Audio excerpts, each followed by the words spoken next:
আসসালামু আলাইকুম ওয়া রাহমাতুল্লাহি ওয়া বারাকাতুহু। সম্মানিত বন্ধুরা, কাছে এবং দূরে, দেশ থেকে প্রবাসী যারাই আজকের এই গুরুত্বপূর্ণ প্রোগ্রামটি দেখছেন, আলোচনা বৈঠকটি দেখছেন, সকলকে জানাচ্ছি আমি ইমরান মাহমুদের পক্ষ থেকে শুভেচ্ছা এবং অভিনন্দন। আশা করছি সকলে ভালো আছেন, সুস্থ আছেন। প্রায় অনেক বছর ধরেই আমাদের বাংলাদেশে বা বিভিন্ন দেশে তারাবির নামাজ নিয়ে ইখতিলাফ রয়েছে আলেমদের মধ্যে, ওলামাদের মধ্যে। সেই বিষয় নিয়ে আজকে আলোচনা করব এবং আজকে আমাদের আলোচ্য যে বিষয়, হযরত ওমর রাদিয়াল্লাহু তাআলা আনহু কত রাকাত নামাজের আদেশ করেছিলেন, 8 রাকাত নাকি 20 রাকাত, সেই বিষয়ে আলোচনা করব। এবং সেই বিষয়ে 8 রাকাতের পক্ষে যিনি আলোচনা করবেন, আপনাদের সকলের সুপরিচিত ব্যক্তি, বিশিষ্ট ডিবেটর ব্রাদার রাহুল হোসেন। এবং 20 রাকাতের পক্ষে যিনি আলোচনা করবেন, বাংলাদেশের অতি জনপ্রিয় একজন ব্যক্তি, শেখ মুফতি আলী হাসান ওসামা। আপনাদের দুজনকে আমার লাইভ স্ট্রিমে স্বাগত। এবং বাদবাকি দর্শক যারা দেখছেন, আপনাদের সকলকে অনুরোধ জানাবো যে আজকের এই গুরুত্বপূর্ণ প্রোগ্রামটি আপনারা শেয়ার করে অন্যকে দেখার জন্য সুযোগ করে দিবেন এবং আপনারা বেশি বেশি সাপোর্ট করবেন। প্রথমেই আমার প্রোগ্রামের কিছু নীতিমালা আপনাদেরকে জানিয়ে দিব। বিশেষ করে আমাদের আজকের প্রোগ্রামের যারা অতিথি, অবশ্যই তারা সেই নীতিমালাগুলো জানেন।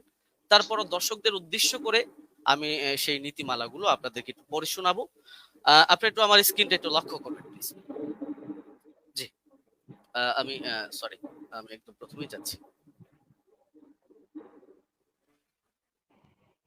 জি, আমাদের প্রোগ্রামের নীতিমালা, আলোচনার নীতিমালা বিষয়, হাদিস শাস্ত্রের আলোকে হযরত ওমর রাদিয়াল্লাহু তাআলা আনহু কত রাকাত তারাবির আদেশ করেছেন। অনুষ্ঠানটি সম্প্রচার হচ্ছে ব্রাদার রাহুল হোসেন এবং আলী হাসান ওসামার ফেসবুক পেজ থেকে।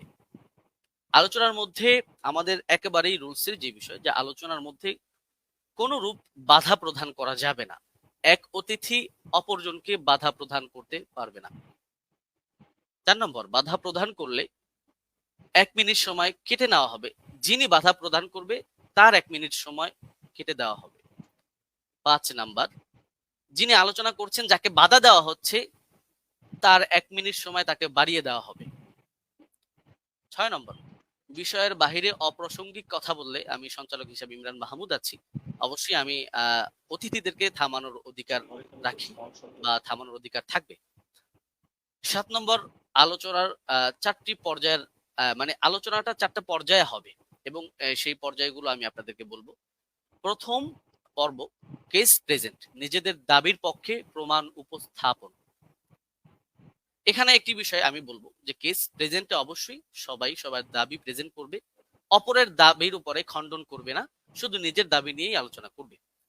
5 নম্বর, প্রথম কেস প্রেজেন্ট, যিনি একেবারে প্রথমেই প্রেজেন্ট করবেন, ব্রাদার রাহুল হোসেন, তিনি প্রথমেই 15 মিনিট আলোচনা করবেন।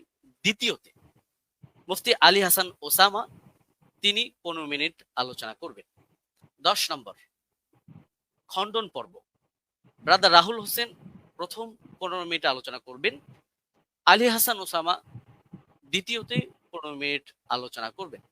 11 নম্বর, খণ্ডন পর্ব, ব্রাদার রাহুল হোসেন 15 মিনিট আলোচনা করবেন, আলী হাসান ওসামা 15 মিনিট আলোচনা করবেন। এখানে আমি একটি বিষয় আপনাদেরকে জানিয়ে রাখার জন্য বলে রাখি যে 3টি যে পর্ব আমরা করেছি, এই পর্বে 3টা পর্বই 15 মিনিট করে আলোচনার সময় থাকছে। অনেক সময় দেখা যায় যে অতিথিরা আলোচনা করার ক্ষেত্রে তাদের দেখা যায় 15 মিনিটে তাদের দাবিগুলো উপস্থাপন শেষ হয় না। সেই কারণে আমি উপস্থাপক পরিচালনার কমিটির পক্ষ থেকে অতিথিদেরকে 2 মিনিট করে সময় দেওয়া হবে, যেহেতু এটা কোনো ডিবেট না, আলোচনার প্রোগ্রাম। সেক্ষেত্রে তারা চাইলে এই 2 মিনিট সময় ব্যবহার করতে পারবে, নচেত তারা 15 মিনিটই তাদের আলোচনা শেষ করবে। এবং একেবারে শেষ যে পর্বটা, উপসংহার পর্ব, ব্রাদার রাহুল হোসেন তিনি তিনার আলোচনা যেগুলো করেছেন সেগুলো রিভিউ 5 মিনিট আলোচনা করবেন এবং আলী হাসান ওসামা তিনিও 5 মিনিট আলোচনা করবেন। বিশেষ দ্রষ্টব্য এই পর্বে, তিনি তিনার আলোচনা যেগুলো করেছেন সেগুলো, জি, আলী হাসান ওসামা সাহেবের ডিভাইসটা প্লিজ। এই পর্বে উভয়ের পক্ষের বক্তা নতুন কোনো তথ্য ব্যবহার করতে পারবে না, যেহেতু এটা লাস্ট পর্ব। এখানে কেউ কাউকে খণ্ডন করার সুযোগ থাকছে না, সেই ক্ষেত্রে কেউ কারো নতুন তথ্য অ্যাড করতে পারবে না। আচ্ছা, 13 নম্বর, সভাপতি সাহেব, মেবি সঞ্চালক সাহেব, আমি আলোচ্য বিষয়ের উপর মন্তব্য ছাড়াই অনুষ্ঠানটি শেষ করে দিবেন। এটা আমাদের প্রোগ্রামের নীতিমালা ছিল, নীতিমালা।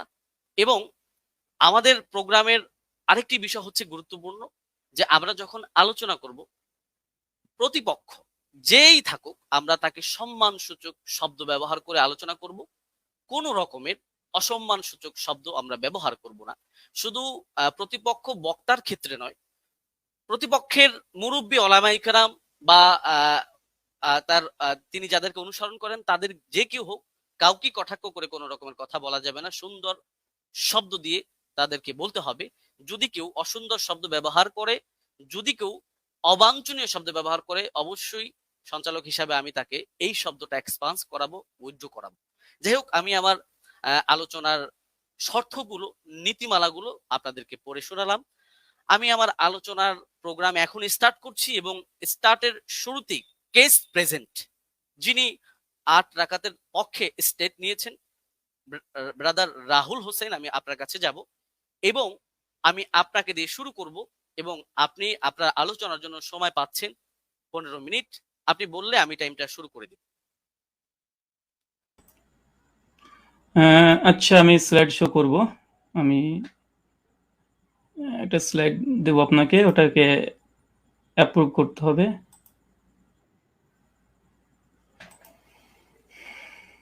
হ্যাঁ, প্রেজেন্টেশন 1 বলে একটা আছে।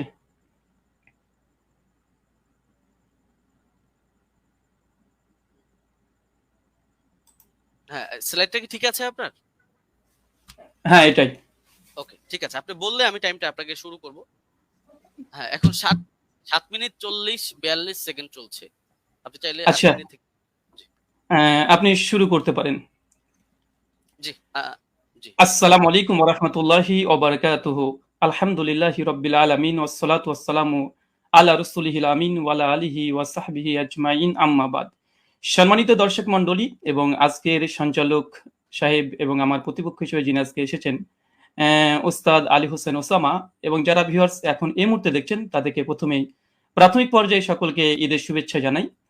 আজকে আপনারা দেখেছেন যে বিষয় আজকে আমাদের গুরুত্বপূর্ণ বিতর্কিত বিষয়ের আলোচ্য বিষয়, ওমর রাদিয়াল্লাহু আনহু তিনি কত রাকাত তারাবি আদেশ করেছেন, 8 নাকি 20? এই আলোচনাটি হবে সম্পূর্ণ হাদিস শাস্ত্রের আলোকে। এই আলোচনাটি কেন? এই আলোচনা করার মূল কারণ বা মৌলিক কারণ হচ্ছে এটাই যে আহলে হাদিসদের উপরে একটা অভিযোগ আছে, প্রায় অভিযোগ করে থাকে যে আহলে হাদিসরা ওমর ইবনুল খাত্তাব রাদিয়াল্লাহু তাআলাকে মানে না, খুলাফা রাশিদিনকে মানে না। কারণ হিসেবে তারা পেশ করে যে ওমর বিন খাত্তাব তিনি 20 রাকাত তারাবির আদেশ করেছেন, অথচ আহলে হাদিসরা 8 রাকাত পরে মসজিদ থেকে পালিয়ে যায়। অনেকে এর জন্য এক ধাপ এগিয়ে আমাদেরকে বলে আমরা নাকি নামাজ চোর, আবার অনেকে এক ধাপ এগিয়ে তারা বলতেছে এইভাবে 8 রাকাত কোনো নামাজই নেই, 1284 হিজরির পূর্বে 8 রাকাত বলে কোনো আন্দোলন ছিল না। অনেক রকমের অভিযোগের স্তূপ আমাদের আহলুল হাদিসদের উপরে আছে। তাই আজকে এই আলোচনাটি খুব গুরুত্বপূর্ণ বিষয় এবং আপনারা সকলে মনটা খোলা রেখে, উদার রেখে আলোচনাটা শোনার চেষ্টা করবেন। আমরা কেউ একগোয়ামি কেউ আমরা করব না। তো চলুন আমাদের আলোচনার সূচনাতেই কয়েকটি বিষয়কে লক্ষ্য করতে হবে। প্রথম কথা, যে খোলাফা রাশিদিন রাদিয়াল্লাহু তাআলা আনহু তাদের যে মানার কথা স্বয়ং আল্লাহ নবী আলাইহিস সালাম তিনি বলে গেছেন। সুনান তিরমিজি হাদিস নম্বর 2676 আল্লাহ বলছেন, আমি দুনিয়া থেকে চলে যাওয়ার পরে তোমাদের মধ্যে অনেক ইখতিলাফুন কাসীরা, অনেক বড় বড় মতভেদ হবে। ফালাইকুম বিসুন্নতি ওয়া সুন্নাতি খুলাফায়ে রাশিদিন, আর সেই সময় তোমরা আমার সুন্নাতকে আঁকড়ে ধরবে, এক, আর দুই, সুন্নাতে খুলাফায়ে রাশিদিন, আর খলিফা যারা আছে তাদের সুন্নাতকে মেনে চলতে হবে। আর আমরা সকলে জানি ফারুক আজম ওমর ইবনুল খাত্তাব ইসলামের দ্বিতীয় খলিফা। আর এটা নিয়েই আমাদের দুই পক্ষেরই দাবি যে আসলে ওমর বিন খাত্তাব কত রাকাত তারাবি আদেশ করেছিলেন। চলুন এখানে 3 নম্বর বিষয়, আমরা অনেকে অবগত আছি যে আল্লাহ রাসূল আলাইহিস সালাম তিনি মাত্র 3 দিন তারাবি জামাত করেছিলেন, তারপর স্থগিত থেকে যায়। পরবর্তী সময়তে ওমর বিন খাত্তাব রাদিয়াল্লাহু তাআলা আনহু জামানাতে তিনি একদিন মসজিদ ভিজিট করে এসে দেখছেন যে মসজিদের মধ্যে মানুষ বিক্ষিপ্তভাবে নামাজে দাঁড়িয়ে আছে, নামাজ পড়ছে। এই কারণে ওমর বিন খাত্তাব রাদিয়াল্লাহু তাআলা আনহু উবাই বিন কাব, আপনার স্ক্রিনে দেখছেন সহিহ বুখারী হাদিস নম্বর 2010, এখানে উবাই বিন কাব রাদিয়াল্লাহু তাআলা আনহুকে তিনি তার নেতৃত্বে তিনি একটা তারাবির জামাত করে দিলেন। কিন্তু সহিহুল বুখারীর মধ্যে কত রাকাত এটা নেই, বরং জামাতের কথাটা এসেছে। এখন কত রাকাত এটা সহিহ বুখারীতে নেই, তার মানে কি হাদিস জগতে নেই? অবশ্যই আছে। চলুন কোথায় আছে আমরা একবার ঘুরে আসি। 8 রাকাতের পক্ষে হাদিস, আমাদের প্রথম হাদিস, এটা হচ্ছে মুয়াত্তা মালিক, আপনারা দেখতে পাচ্ছেন 251 নম্বর হাদিস, এবং বিভিন্ন প্রকাশনের ভিন্নতার কারণে হাদিস নাম্বার চেঞ্জ হয়ে যাবে। এখানে হাদিসটা পড়ার পূর্বে একটা কথা বলতে চাই, আজকে যে দলিল আমি পেশ করব ইনশাআল্লাহ সে দলিলের মধ্যে কোনো দুর্বলতা ইনশাআল্লাহ থাকবে না। জি, আমি ব্যক্তি রাহুলের ক্ষেত্রে অনেক দুর্বলতা থাকতে পারে, আরবি ইবারত অনেক ভুল হতে পারে, কিন্তু ইনশাআল্লাহ যে দলিল দেব একদম পূর্ণিমার রাতের সূর্যের মতো চমৎকার, একদম চকচকে, সূর্যের মতো চকচকে করবে। কোনো এখানে একটা কালিমা লেপন করার মতো ইনশাল্লাহ আজকে এই দলিল উপর আক্রমণ কেউ করতে পারবে না। আর করলে আমরা আহলে হাদিসের পক্ষ থেকে আমি মজুদ আছি খণ্ডন করার জন্য ইনশাল্লাহ। চলুন হাদিসের সনদ এবং মতন আমরা একবার দেখে আসি এবং আপনারা দেখছেন। এখানে বলছেন দেখেন, আন হাদ্দাসানা মালিক আন মুহাম্মদ বিন ইউসুফ আন সাইব বিন ইয়াজিদ আন্নাহু কাল। এখানে সনদের প্রথম অংশ আমরা দেখে নিয়েছি। এরপর বলছে আমারা ওমর ইবনুল খাত্তাব উবাই বিন কাবিন ও তামিম দারি। তারপরে বলছে আই ইয়াকুমু লিন্নাসি বি ইহদা আশারাতা রাকা। এখানে উমর বিন খাত্তাব রাদিয়াল্লাহু তাআলা আনহু তিনি বলছেন, তিনি আদেশ করছেন, আমারা ওমর বিন খাত্তাব তিনি আমর করছেন, আদেশ করছেন কাকে? উবাই বিন কাব আর তামিম দারিকে। কি আদেশ করছেন? যেন মানুষদেরকে নিয়ে তিনি 11 রাকাত তারাবির সালাত আদায় করে। এই হচ্ছে আহলে হাদিসদের প্রথম দলিল। আর এই দলিল দিয়েই আজকে আমাদের যে কেস, আমার যে কেস, যে আমরা আহলে হাদিসরা 8 টাকার তারাবি জামাতে পড়ি, এটা ওমর বিন খাত্তাব রাদিয়াল্লাহু আনহু আদেশ করেছেন। আদেশ স্পষ্ট মজুদ আছে আলহামদুলিল্লাহ। এবং কাকে আদেশ করেছে? উবাই বিন কাব তামিম দারিকে। এটা হচ্ছে আমাদের প্রথম দলিল, মুয়াত্তা মালিক 251 নম্বর হাদিস। এখানে লক্ষণীয় শুধু এই হাদিসটা যে মুয়াত্তা মালিকে এসেছে এমনটা নয়। এই হাদিসের তাখরিজ দেখেন সহিহ কুবরা লিন-নাসাই হাদিস নাম্বার 4677 এই সনদ মালিক থেকে আসছে। 3 নম্বর আরেকটা আছে শারহু মানিল আল আসালি তহাবি। ইমাম তহাবি হানাফি মাযহাবের বিশেষ করে তিনি বড় ফকি এবং মুহাদ্দিস। হাদিস নাম্বার 1741 তিনিও সনদ সহকারে ইমাম মালিক থেকে এর থেকে পেশ করেছে। চতুর্থ প্রমাণ মারিফাতুস সুনান আল আসার লিল বাইহাকি হাদিস নাম্বার 5413 তে ইমাম বাইহাকি আল মুতাফা 458 হিজরি তিনিও নিয়ে এসেছেন। আচ্ছা, তারপরে 5 নম্বর শারহ সুন্নান লিল বাগাবি চতুর্থ খণ্ডে 120 নম্বর পৃষ্ঠায় ইমাম মালিকের সূত্রে এই হাদিসটাকে তিনি নিয়ে এসেছেন। আরো যারা আপনারা দেখবেন মাদ্রাসাতে মিশকাত পড়তে হয়, না পড়লে কেউ তালিমি হতে পারে না। মিশকাত হাদিস নাম্বার 1302 আপনারা দেখতে পাচ্ছেন মুয়াত্তা মালিকের সনদ সহ এখানে মতনটাকে উল্লেখ করা হয়েছে। আর যারা দারসি নুসখা দেখতে চাচ্ছেন দেবন্দি থেকে প্রকাশনী, সেটা হচ্ছে প্রথম 115 নম্বর পৃষ্ঠায় লাইন নম্বর 9 থেকে 11 আপনারা দেখে নিতে পারবেন। আর এটা মিসকাত আল মাসনাবি, যারা বাংলা দেখতে চান, অনেক বাংলা শ্রোতা আছে, আমার বক্তৃতার সত্যতা যাচাই করে নেবেন। মিসকাত আল মাসনাবি হাদিস নাম্বার 1302 এটা আপনি পেয়ে যাবেন। এবং মুয়াত্তা মালিক যেটি ইসলামিক ফাউন্ডেশন থেকে বের হয়ে এসেছে প্রকাশনী, এটা হচ্ছে প্রথম খণ্ডে 171 পৃষ্ঠা রিয়াত নম্বর 4 আমার এই দলিল আপনারা বাঙালি শ্রোতা যারা আছেন, যারা আরবি বোঝেন না, তাদের জন্য দিয়ে দিলাম, আপনারা দেখে নিতে পারবেন। চলুন এই হাদিসের প্রথম দেখেন, আমি যে হাদিস আমরা মতন থেকে স্পষ্ট প্রমাণ পেয়েছি যে ওমর বিন খাত্তাব উবাই বিন কাব তামিম দারিকে 11 রাকাত তারাবির নির্দেশ দিয়েছে। আলহামদুলিল্লাহ, কেস ইজ ক্লোজড। আমাদের পক্ষে এই দলিল আমরা পেশ করেছি। এখন হচ্ছে এই সনদ কি, চলেন সনদ আপনি স্ক্রিনে দেখতে পাচ্ছেন। আন মালিক আন মুহাম্মদ বিন ইউসুফ আন সাইব বিন ইয়াজিদ, তারপরে ওমর ইবনে খাত্তাব। এই হাদিসের মধ্যে মাত্র 4টে রাবি পাচ্ছেন। এক হচ্ছে মালিক, ইমাম মালিক, মানে বুঝতে পারছেন, একবার দেখে নিন স্ক্রিনে। ইমাম মালিক, আলহামদুলিল্লাহ, ইমাম মালিক তো ইমাম মালিক, কে যারা করবে ইমাম মালিকের উপরে, আলহামদুলিল্লাহ। 2 তারপরে হচ্ছে মোহাম্মদ বিন ইউসুফ, ইনি একজন বিখ্যাত তাবেঈ। অনেক সাধারণ মানুষ তো মোহাম্মদ বিন ইউসুফকে না চিনতেও পারেন। তারপরে 3 নম্বর রাবি আসছে কি সাইব বিন ইয়াজিদ, আলহামদুলিল্লাহ, তিনিও একজন সাহাবী। চতুর্থ রাবি তিনিও একজন সাহাবী, ওমর বিন খাত্তাব, আলহামদুলিল্লাহ। শুধু সাহাবী আর সাহাবী, আলহামদুলিল্লাহ, দুজন সাহাবী আর দুজন বড় ইমাম এই হাদিসটাকে রিওয়ায়াত করছে। চলেন আর একটু দেখে নিই। আমরা শুধুমাত্র বুঝতে পারলাম এই দ্বিতীয় রাবি তাবেঈ যিনি মোহাম্মদ বিন ইউসুফ, ইনাকে আমরা সাধারণ মানুষরা চিনতে পারবো না। চলুন এই মোহাম্মদ বিন ইউসুফ ইনি কে, ইনাকে একবার দেখিয়ে আসি।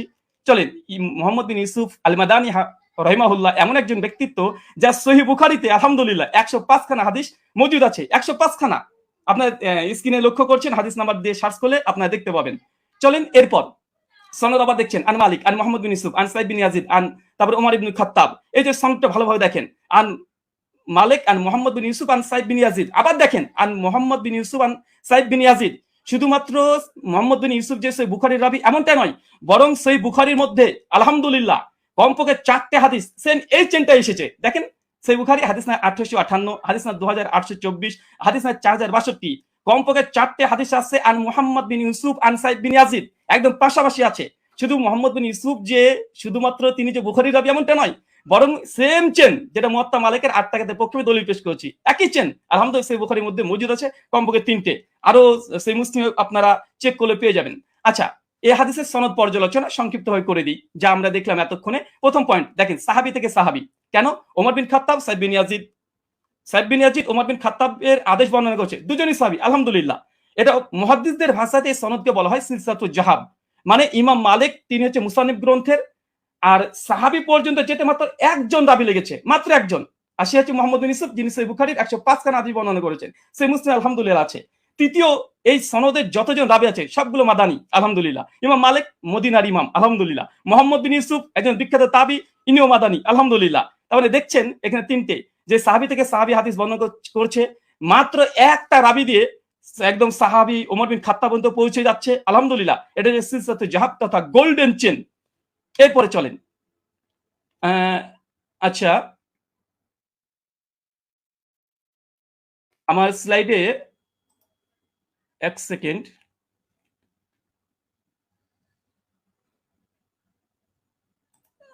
একটু থামতে হবে। আচ্ছা ঠিক আছে। আচ্ছা আমরা আমি এই কেসটা প্রেজেন্ট করলাম। এখন আলী হোসেন ওসামা হাফিজাহুল্লাহর কাছে আমার কিছু প্রশ্ন এই মুয়াত্তা মালিকের এই হাদিস নিয়ে। প্রথম প্রশ্ন, আলী হোসেন ওসামার কাছে 8খানা প্রশ্ন করব। প্রথম, ওমর ইবনুল খাত্তাব রাদিয়াল্লাহু তাআলা আনহু 20 রাকাত তারাবির নির্দেশ দিয়েছেন মর্মে এমন একটি সহিহ হাদিস উপস্থাপন করুন যেই সনদ হাদিস শাস্ত্রের আলোকে সহিহ হবে এবং মুত্তাসিল হবে। সনদে কোনো দুর্বল রাবি যেন না থাকে, আর সনদ যেন মাঝখান থেকে বিচ্ছিন্ন না হয়ে যায়, মানে কোনো ইনকেতা না থাকে। প্রশ্ন নম্বর 2, মুয়াত্তা মালিকের যে সনদ আমরা দেখিয়েছি, যেটা সিলসিলাতুল জাহাব মুহাদ্দিসদের পরিভাষা অনুযায়ী ওমর ইবনুল খাত্তাব রাদিয়াল্লাহু তাআলা 20 রাকাত তারাবির নির্দেশ দিয়েছে। পয়েন্ট টু বি নোটেড, 20 রাকাত নির্দেশ দিয়েছে মর্মে এমন একটি বর্ণনা পেশ করুন যার সনদ সিলসিলাতুল জাহাব এই মানে উত্তীর্ণ হয়েছে। প্রশ্ন নম্বর 3, মুয়াত্তা মালিকের বর্ণনায় সমস্ত রাবি হচ্ছে মাদানি এবং একজন রাবির ওপরে আলহামদুলিল্লাহ যারা নেই, কোনো অভিযোগ নেই। ওমর ইবনুল খাত্তাব রাদিয়াল্লাহু তাআলা আনহু 20 রাকাতের নির্দেশ দিয়েছেন মর্মে এমন একটি বর্ণনা পেশ করুন যার সনদে সমস্ত রাবি মাদানি এবং কোন রাবি।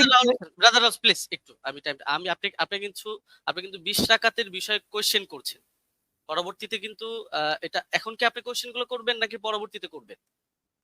আমি 8 রাকাত তারাবি, হ্যাঁ আমি প্রশ্ন কেস পেজে তো প্রশ্ন করা যায়, আমি তো তার হাদিস বা দলিল নিয়ে কোনো পর্যালোচনা করছি না।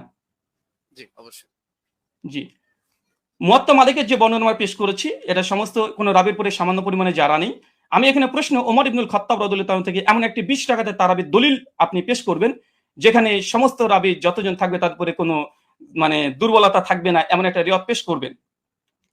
প্রশ্ন নম্বর 4, মুয়াত্তা মালিকের 8 রাকাতের বর্ণনা সনদ বুখারী মুসলিমের শর্তে সহিহ, প্রত্যেক রাবি বুখারী মুসলিমে, যেটা একটু আগে আপনাদেরকে আমি দেখিয়েছি। ঠিক ওমর ইবনুল খাত্তাব রাদিয়াল্লাহু তাআলা আনহু 20 রাকাত তারাবির নির্দেশ দিয়েছেন মর্মে এমন একটি বর্ণনা পেশ করুন যেটা বুখারী মুসলিমের শর্তে উত্তীর্ণ হয়েছে। প্রশ্ন নম্বর 5, মুয়াত্তা মালিকের ডজন ডজন ব্যাখ্যা গ্রন্থ পৃথিবীতে বিদ্যমান আছে। মুয়াত্তা মালিকের একজন গ্রহণযোগ্য মুহাদ্দিসের অভিমত পেশ করুন যিনি মুয়াত্তা মালিকের 8 রাকাত হাদিসের ব্যাখ্যায় এটাকে মুজতারিব বা ইস্তেরাব আছে বলে প্রত্যাখ্যান করেছে। কেন আমরা দেখি যে দেওবন্দি ওলামারা এবং বেরলভী ওলামারা, বিশেষ করে হানাফি ওলামারা, তারা এই 8 টাকাতে এই দলিলকে তারা ইস্তেরাব বা মুজতারিব বলে বাতিল করার চেষ্টা করে। এখানে আমার একটা প্রশ্ন থাকবে, মুয়াত্তা মালিকের অনেকগুলো ব্যাখ্যা গ্রন্থ আছে, একজন গ্রহণযোগ্য মুহাদ্দিসদের মত দেবেন যে এই হাদিসটাকে ইতিপূর্বে তারা ইস্তেরাবের দাবি করে বাতিল করেছে। আব্দুল বার রাহিমাহুল্লাহর ওয়াহম নাই ইস্তেরাব। আচ্ছা, প্রশ্ন নম্বর 6, দেওবন্দি মাদ্রাসা প্রতিষ্ঠা হবার আগে কিংবা 1284 হিজরির আগে এই হাদিসকে মুস্তারিব বলেছেন এমন একজন মুহাদ্দিসের অভিমত পেশ করুন। প্রশ্ন নম্বর 7, সহিহ সনদে প্রমাণিত আছে উবাই বিন কাব রাদিয়াল্লাহু তাআলা আনহু তিনি এবং তামিম আদ-দারি তিনি 8 টাকা তারাবি পড়েছেন। আমার প্রশ্ন, ওমর রাদিয়াল্লাহু তাআলা যদি 20 টাকা তারাবি নির্দেশ দিয়ে থাকেন তাহলে উবাই বিন কাব এবং তামিম আদ-দারি কি ওমর ইবনুল খাত্তাব রাদিয়াল্লাহু তাআলার নির্দেশ অমান্য করেছেন? প্রশ্ন নম্বর 8, শাস্ত্রের আলোকে ইজতিরাবের সংজ্ঞা এবং শর্ত পেশ করবেন এবং সেই শর্ত অনুযায়ী এই হাদিসকে মুস্তারিব প্রমাণ করার চেষ্টা করবেন। কারণ আমরা ইতিপূর্বে আপনাদের অনেককেই দেখেছি যে বারবার আমাদের এই দলিলকে ইজতিরাব বলে বাতিল করে দেওয়ার চেষ্টা করা হয়। চলেন আমরা হাদিসের আবার প্রথম অংশে আপনাদেরকে আমরা নিয়ে যাব, যেখান থেকে আপনারা বুঝতে পারবেন। আমরা হাদিসটাকে আবার আপনাদেরকে দেখিয়ে দিই আপনাদের সুবিধার জন্য। আমাদের প্রথম যে দলিল আমরা পেশ করেছিলাম এই হচ্ছে মুয়াত্তা মালিকের হাদিস, আর এই মুয়াত্তা মালিকের হাদিস অনেকগুলো গ্রন্থে এসেছে, পরপর আপনাদেরকে আমি দেখিয়ে দিয়েছি, এখান থেকে অনেকগুলো গ্রন্থ থেকে দেখিয়ে দিয়েছি। আমি জাস্ট একটা দলিল আমি পেশ করেছি, আর এই একটা দলিলের উপরে আমি অটল থাকবো। এই একটা দলিলে, এই দলিল যতক্ষণ খণ্ডন না আসবে ততক্ষণ দ্বিতীয় দলিল দিয়ে এই আলোচনাকে আমি মাছের বাজার করতে চাই না।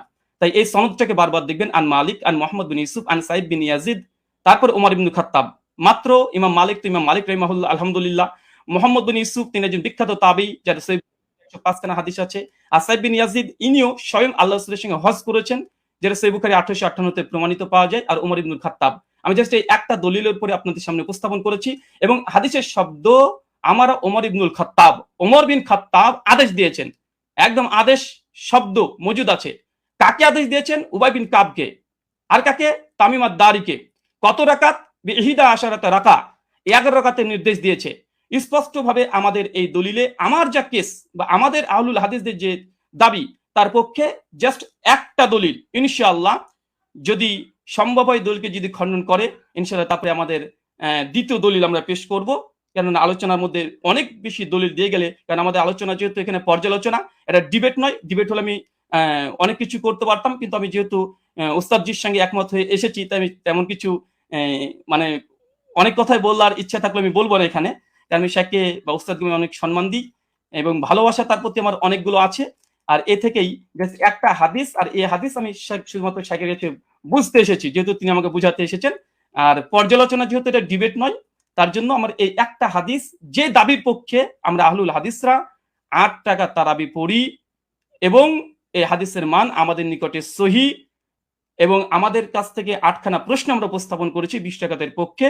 এই 20 টাকাতের যদি এই প্রশ্নের জবাব যদি দিয়ে দেয়, আলহামদুলিল্লাহ আমি লিখিতভাবে, শুধু এরকম না, ঘোষণা দিয়ে আমি ঘোষণা করে দেব যে জাস্ট আমি যে কথা বলেছি আমি কথা থেকে ফিরে আসছি। 8 টাকার তারাবি উমর বিন খাত্তাব আদেশ দেয়নি, মূলত 20 টাকা দিয়েছে। আমি প্রত্যাবর্তন করব, আমি স্ট্রিমে ঘোষণা করলাম। এখনো 3টে পর্ব আছে এবং আমি এরপরে অটল থাকবো। জি, শুকরিয়া, জাযাকাল্লাহ খায়রান, বারাকাল্লাহ ফিকুম, ওয়ামা আলাইনা ইল্লাল বালাগ। জি, ব্রাদার রাহুল হোসেন, আপনি শেষ করেছেন। প্লিজ একটু ইয়াটা ঠিক হবে। হ্যাঁ, আপনি শেষ করেছেন এবং আপনি 1 মিনিট আগে শেষ করেছেন, চাইলে আপনি 2 মিনিট ব্যবহার করতে পারতেন। যাই হোক, আমি চলে যাব যিনি 20 রাকাতের পক্ষে দলিল পেশ করবেন, আমাদের পরিচিত ব্যক্তি শেখ মুফতি আলী হাসান ওসামা। আমি আপনার কাছে যাব এবং আপনি বললে আমি টাইমটা শুরু করে দিব। আপনার টাইমটা আপনি বলবেন। জি, এখন 22 মিনিট 45 সেকেন্ড চলছে। আপনি মিউট আছেন।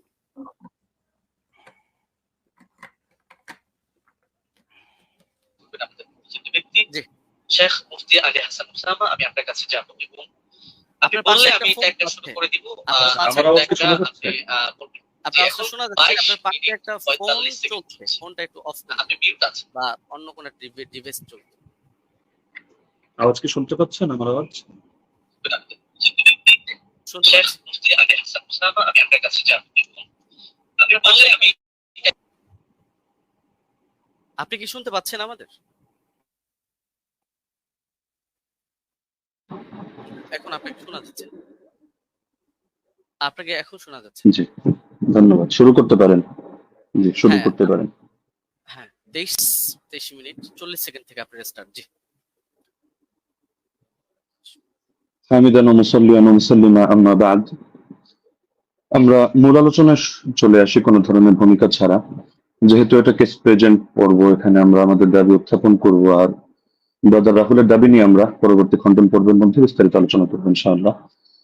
তো ওমর রাদিয়াল্লাহু তাআলা আনহু কত রাকাত তারাবির আদেশ করেছিলেন এ নিয়ে আমরা শুরুতে দাবি করে এসেছি যে তিনি এর পক্ষে আমরা আমাদের প্রমাণ উপস্থাপন করছি। মুসান্নাফ ইবনে আবি শাইবা গ্রন্থ হাদিস নম্বর 7682। এতে সহিহ সনদের মধ্যে আছে হাদাসানা ওয়াকিউন আন মালিক ইবনে আনাস আন ইয়াহইয়া ইবনে সাঈদ أن عمر بن الخطاب رضي الله عنه أمر رجلا يصلي بهم 20 ركعة। ওমর রাদিয়াল্লাহু তাআলা আনহু এক ব্যক্তিকে আদেশ করলেন তিনি তাদেরকে নিয়ে 20 রাকাত তারাবির নামাজ আদায় করবেন। এই যে হাদিসটা, এই হাদিসের মধ্যে প্রতিটা রাওয়ী ওয়াকি ইবনুল জাররাহ, ইমাম মালিক ইবনে আনাস এবং ইয়াহইয়া ইবনে সাঈদ আল-কাত্তান, প্রত্যেকে হাদিস শাস্ত্রের এক একজন নক্ষত্র এবং ইমাম। তো সুতরাং এই হাদিসের রাওয়ীদেরকে নিয়ে এখানে কোনো বিতর্কের কোনো সুযোগ নেই, প্রত্যেকে নির্ভরযোগ্যতার মানে শতভাগ উত্তীর্ণ। এখন কারো কাছে একটা খটকা লাগতে পারে যে ইয়াহইয়া ইবনে সাঈদ আল-কাত্তান রাহমাতুল্লাহি আলাইহি তিনি তো ওমর ইবনে আল-খাত্তাব রাদিয়াল্লাহু আনহু জামানা পাননি, তাহলে তো মনে হচ্ছে যে হাদিসটা বিচ্ছিন্ন হয়ে যাচ্ছে, সূত্র বিচ্ছিন্ন, অর্থাৎ মাঝখানে কোনো একজন বর্ণনাকারী বাদ পড়ে গেছেন এবং তার সূত্রে তিনি বর্ণনা করছেন। তো হাদিস যদি মুনকাতি হয় তাহলে তো এটা যায়িফ মনে হতে পারে অনেকের কাছে। তো আমরা যেহেতু আমাদের শিরোনামই হলো যে হাদিস শাস্ত্রের আলোকে আমাদের আজকের আলোচনা হবে, তো আমরা এখন শাস্ত্রীয় আলোচনায় চলে যাই। আমরা শাস্ত্রীয় আলোচনার অনেকগুলো পয়েন্ট দিয়ে দেখাবো যে এই হাদিসের মধ্যে কোনো ধরনের দুর্বলতা নেই এবং হাদিসটা সর্বোচ্চ পর্যায়ে গ্রহণযোগ্য সহিহ। 1 নম্বর মূলনীতিতে আসি। হাদিস শাস্ত্রের স্বীকৃত একটা মূলনীতি হলো, এটা ইমাম জাইনুদ্দিন ইরাকি রাহমাতুল্লাহ আলাইহি লম্বা চড়া করে আলোচনা করেছেন, তার সূত্রে ইমাম সুয়ুতী সহ হাদিস শাস্ত্রের অনেক ইমামরা এই পয়েন্টটা টেনেছেন। وإن روى التابعي عن الصحابي قصة أدرك وقوعها فمتصل وكذا إن لم يدرك وقوعها ولكن أسندها له وإلا فمنقطعة।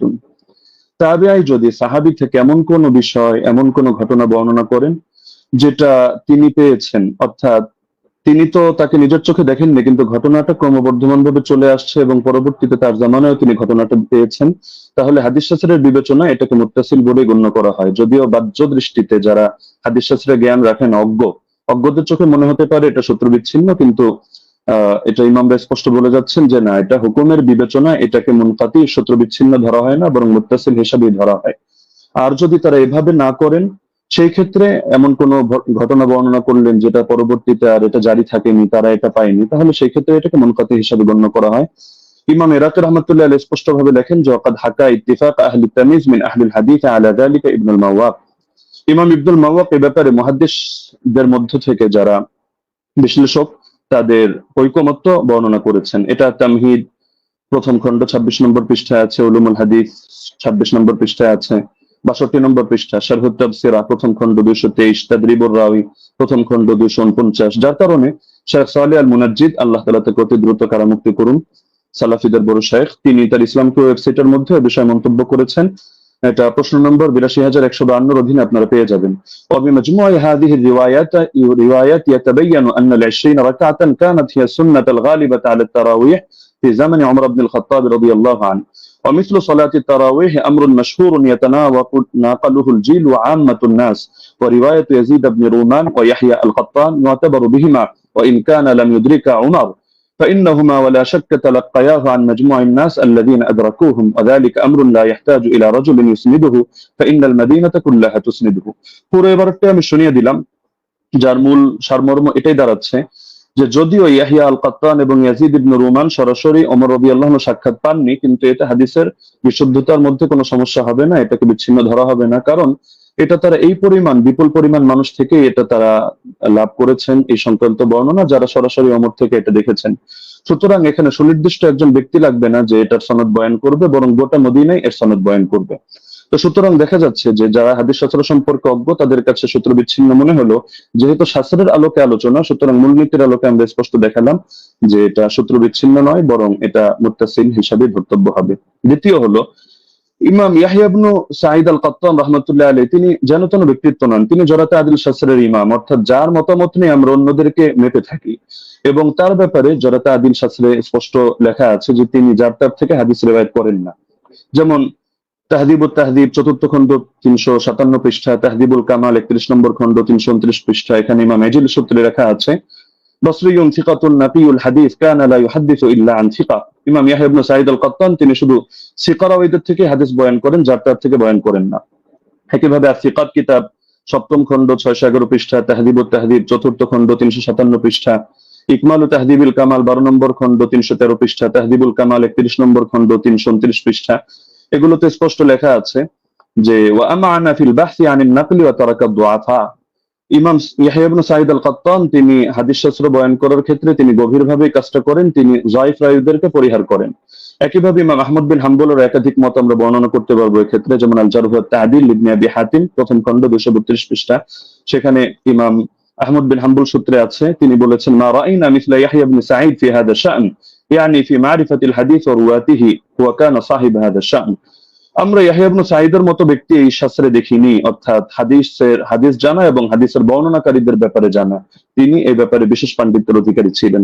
এরকম আরো বহুত মতামত দেখানো সম্ভব, যেমন তিনি অন্যত্র এটাও আছে, তিনি বলেন আল জারহ ওয়াত তা'দীল ইবনে আবি হাতিম 232 পৃষ্ঠায় এই মন্তব্য আছে যে কানা ইয়াহইয়া আবসারাহুম বির-রিজাল ওয়া আনকাহুম হাদিসা। ইয়াহইয়া রিজাল সম্পর্কে সবচেয়ে বেশি সূক্ষ্মদর্শী এবং তিনি হাদিসগুলো খুব স্বচ্ছভাবে বর্ণনা করে থাকেন।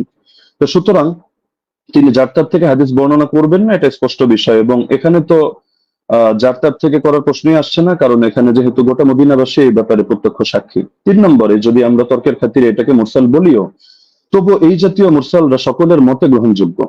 যেমন হাফিজ ইবনুল কাইয়িম রাহিমাহুল্লাহর স্পষ্ট মন্তব্য আছে জাদুল মাআদ কিতাবে প্রথম খণ্ড 367 নম্বর পৃষ্ঠায়, والمرسل إذا اتصل به عمل وعضده قياس أو قول صحابي أو كان مرسله معروفا باختيار الشيوخ ورغبته عن الرواية عن الضعفاء والمتروكين ونحو ذلك مما يقتضي قوته عمل به। মুরসালের সঙ্গেও যদিও আমরা এটা মুরসাল বলছি না, তবে তর্কের খাতিরে যদি এটাকে মুরসাল ধরিও, সেই ক্ষেত্রে মন্তব্যটা উল্লেখ করছে যে মুরসালের সঙ্গে যদি আমল যুক্ত হয়, অর্থাৎ উম্মত এভাবে আমল করে, অথবা তিনি আরো পয়েন্ট টানলেন যে যদি এখানে মুরসালটা যার থেকে এসেছে অর্থাৎ মুরসিল যিনি, তিনি যদি এ ব্যাপারে পরিচিত হন যে তিনি শায়খ খুব সুন্দরভাবে নির্বাচন করেন এবং বর্ণনা করার ক্ষেত্রে যায়ফ রাওয়ী মাতরুক রাওয়ীদেরকে তিনি পরিহার করে চলেন, তাহলে সেই ক্ষেত্রে মুরসালের আলোকে আমল করা হবে এবং এটা ফুকাহায়ে কেরামের নিকট গ্রহণযোগ্য মূলনীতি।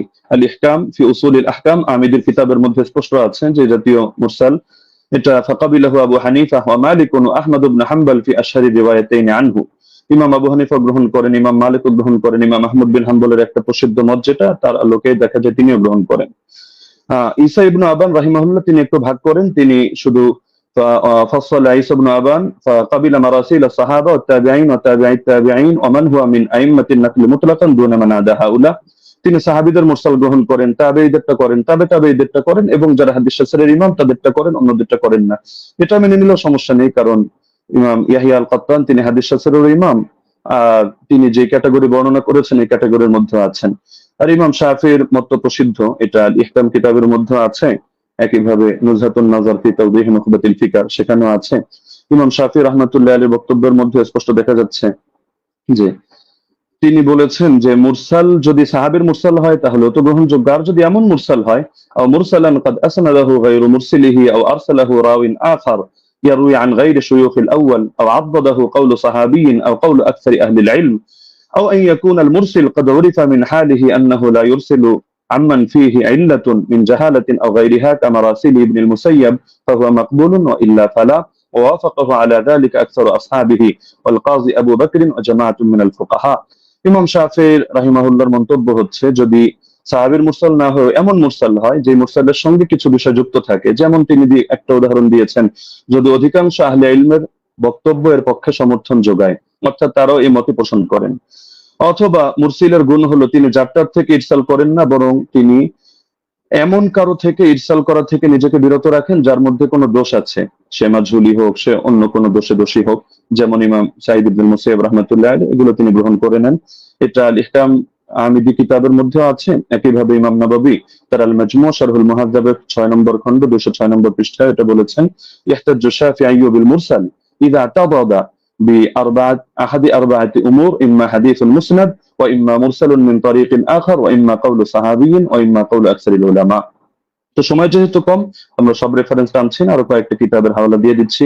উসুলুল বাজদাওয়ী 171 নম্বর পৃষ্ঠা, আল মানসুর লিজারকাশি শারহুল উমদা ইবনে তাইমিয়া তাহযীবুস সুনান আবি দাউদ ইত্যাদি কিতাবের মধ্যে এই ব্যাপারে আলোচনা আছে।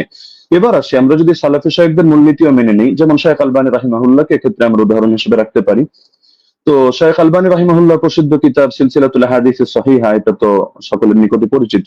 এখান থেকে 1422 নম্বর বর্ণনাটা আমি খুলে দেখার অনুরোধ করব, সেখানে দেখতে পাবেন আপনারা খুললে যে তিনি যে হাদিসটা বর্ণনা করেছেন একটা মুরসাল হাদিস, কিন্তু তিনি এটার ব্যাপারে মন্তব্য করছেন যে হাযা ইসনাদুল হাসান, এটা একটা হাসান সনদ, তবে ইল্লা আন্নাহু মুনকাতিউন বাইনা সুলাইমান ওয়া ইবনে আমরিন, তবে এটা সূত্র বিচ্ছিন্ন, মুনকাতি কার মাঝে, রাওয়ী সুলাইমান এবং রাওয়ী ইবনে আমরের মাঝে এখানে ইনকিতা আছে, সূত্র বিচ্ছিন্নতা আছে, কোন একজন বাদ পড়ে গেছে।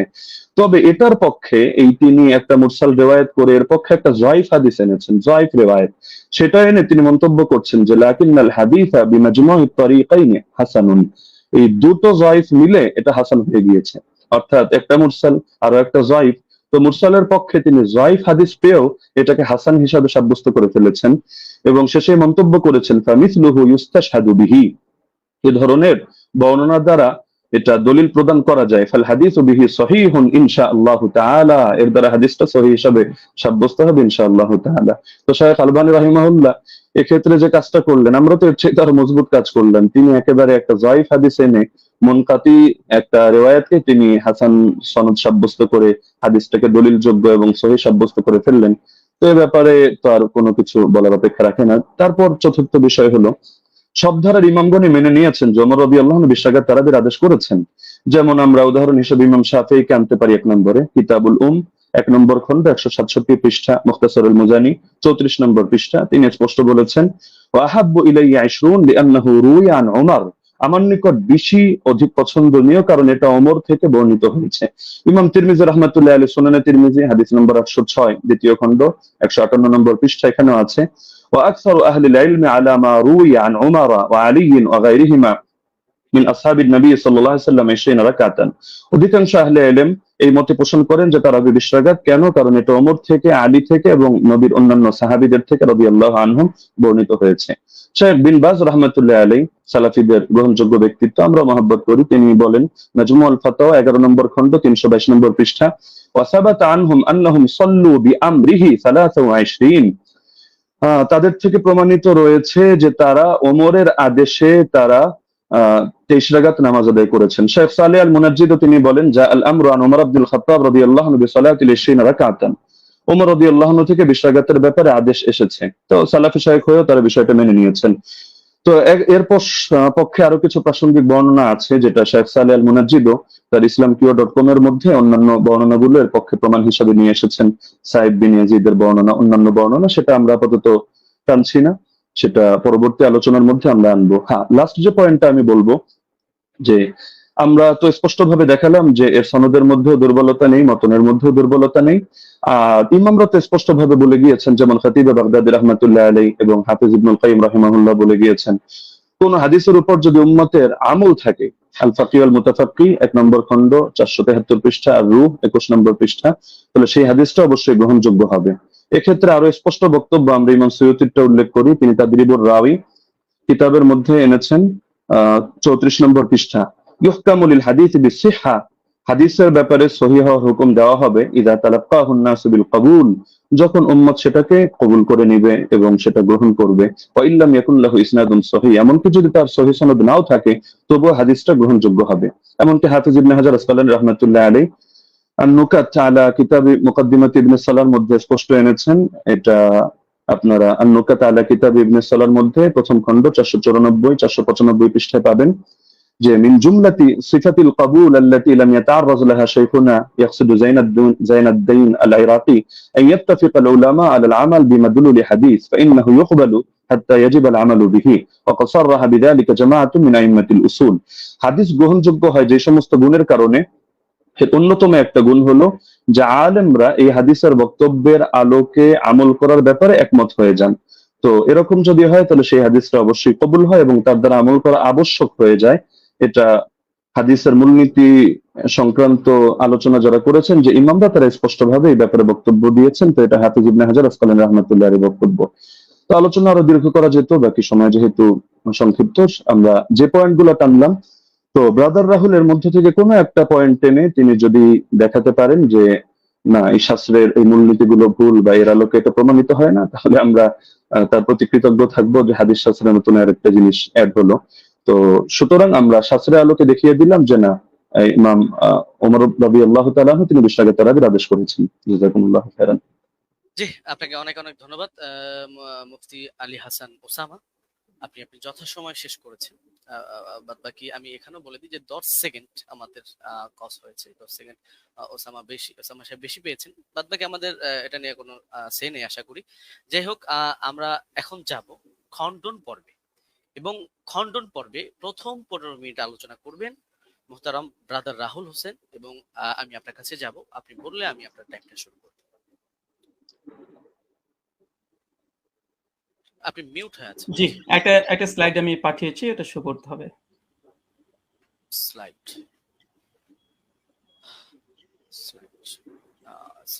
এটা কি একটু দেখবেন প্লিজ, এটা কি স্লাইড আপনার? জি জি জি জি জি জি জি এটাই। জি, আপনি বললে আমি টাইমটা স্টার্ট করব। ওকে, টাইম নাও স্টার্ট। জি, 40 মিনিট। আলহামদুলিল্লাহ, সমস্ত ইনশাআল্লাহ সুবহানাহু ওয়া তাআলার জন্য আমাদের প্রথম পর্ব শেষ হয়েছে। তো মূল বিষয় হচ্ছে, এতক্ষণ আপনারা দেখলেন যে আমাদের উস্তাদজি তিনি তার প্রেজেন্টেশনে 20 রাকাত তারাবির পক্ষে তিনি দলিল উপস্থাপন করেছেন। তবে আমি হতাশ এই জন্য হয়েছি যে 8 রাকাতের পক্ষে আমরা যে হাদিসটা পেশ করেছি মুয়াত্তা মালিক থেকে, মাত্র 4টে সনদের মধ্যে না কোনো দুর্বলতা আছে, না সনদের মধ্যে কোনো রাবির উপরে আপত্তি আছে, না সনদের মধ্যে কোনো ইনকিতা সূত্র বিচ্ছিন্ন হয়েছে।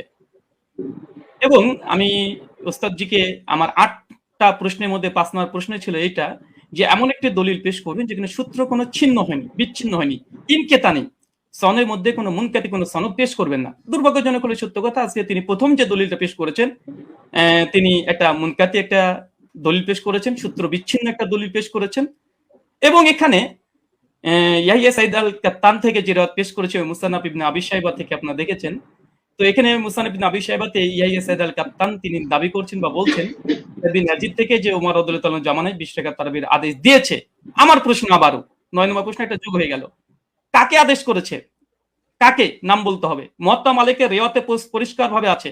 কাকে আদেশ করেছিলেন? 8 টাকাতের পক্ষে ওমর বিন খাত্তাব, সেটা হচ্ছে উবাই বিন কাব আর তামিম আদ-দারিকে। উস্তাদজি যে 20 রাকাতের আদেশের ওমর বিন খাত্তাব থেকে নিয়ে এসেছে, প্রথমটা সনদটা ইনকেতা আছে, সূত্র বিচ্ছিন্ন। ওমর বিন খাত্তাবের রাদিয়াল্লাহু তাআলা জামানা পর্যন্ত ইয়াহিয়া সাইদ আল কাত্তাব পান নাই। আর দ্বিতীয়ত এই হাদিসের মধ্যে আমার দ্বিতীয় একটা প্রথম আরেকটা প্রশ্ন যুক্ত হয়ে যায় যে এখানে কাকে নির্দেশ দিয়েছে, কোন সাহাবীকে, সাহাবীর নাম বলতে হবে। এই পয়েন্টটাকে নোট করে আমি রিবাটাল সেশনে উস্তাদের কাছে জবাব আমি আশা করছি। আমি অবাক হয়েছি, দ্বিতীয় অবাক হচ্ছে এটা যে আমার উস্তাদজি তিনি হাদিসটা মুরসাল হককে অস্বীকার করলেন এবং তিনি সঙ্গে সঙ্গে কথা বললেন যারা মুরসাল বলে তারা নাকি জ্ঞান পাপী বা জ্ঞান অল্প স্বল্প বুদ্ধি যারা আছে তারাই নাকি এই হাদিসটাকে ইনকেতা বলে। চলেন এই হাদিসের প্রথমত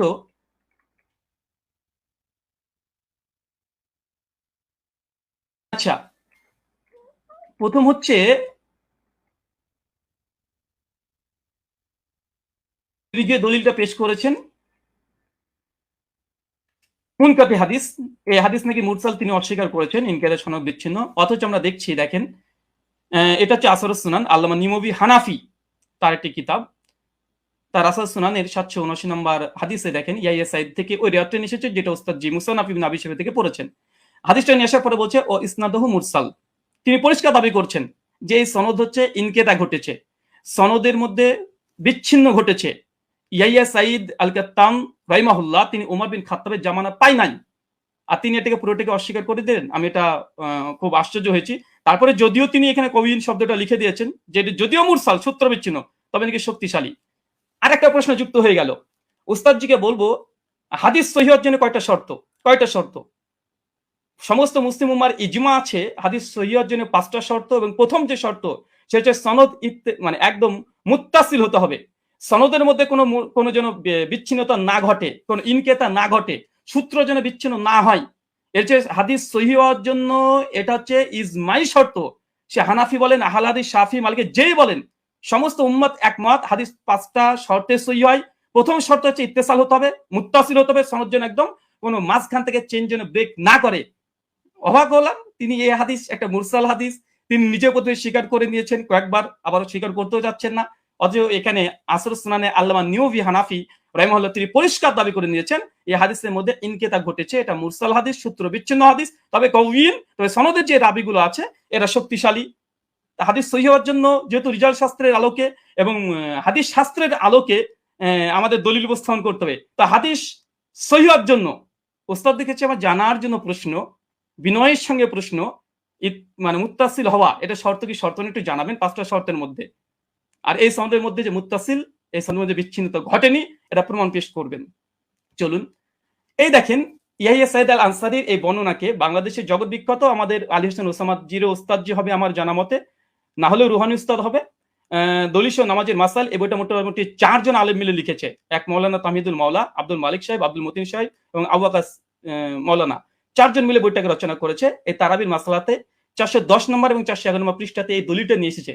নিয়ে আসার পরে এই দলিলটাকে সামনে রেখে তিনি বলছেন যে মুসান্নাফের এই দলিলটা এই বর্ণনাটির সনদ সহি, তবে ইয়াহিয়া সাইদ যেহেতু হযরত ওমরের যুগ পাননি, আবার কার কাছ থেকে শুনেছেন তাও বলেনি, এই কারণে এটিকে মুনকাতি সূত্র বিচ্ছিন্ন বলা হয়। তার মানে আমাদের 4 জন সহ লেখা দলিল নামাজের মাসাল এ বইটা, মানে আমরা 5 জনের মত পেয়ে গেলাম মোটামুটি, যে হানাফি ভাইদের এবং দেওবন্দীদের ঘরনারী এই সনদকে মুনকাতি সূত্র বিচ্ছিন্নটা স্বীকার করে নিয়েছে। যদি এরা যদি মূর্খ হয়, আল্লাহু আলম বিসব হতে পারে, আমি এখানে কোনো কমেন্ট করব না। তারপরে তিনি ওসামা উস্তাদজি তিনি যে কথাগুলো বলেছেন টেনে হিসড়ে হাদিসটাকে আবার মানে হাসান করার চেষ্টা করছে। তো মূল কথা সনদের মধ্যে বিচ্ছিন্নতা ঘটেছে এবং হাদিসটার মধ্যে ইনকেতা ঘটেছে, আর বারবার উস্তাদ জি বলছে হাদিসটা মুরসাল। আসলে হাদিসটা মুরসাল না মুনকাতে, কারণ এই হাদিসটা মুরসাল হলে নবীর দিকে নিসবত হতো। যখন নবীর দিকে নিসবত না, এটা ওমরের দিকে নিসবত হয়েছে, যে ওমর আদেশ করেছে, তা হাদিসটা মুরসাল নয়, বরং এখানে ইনকেতা বলাটাই বেশি যৌক্তিক। মুনকাতি এই হাদিস, তার জন্য এখানে আরেকটা পয়েন্ট দেখে নিন।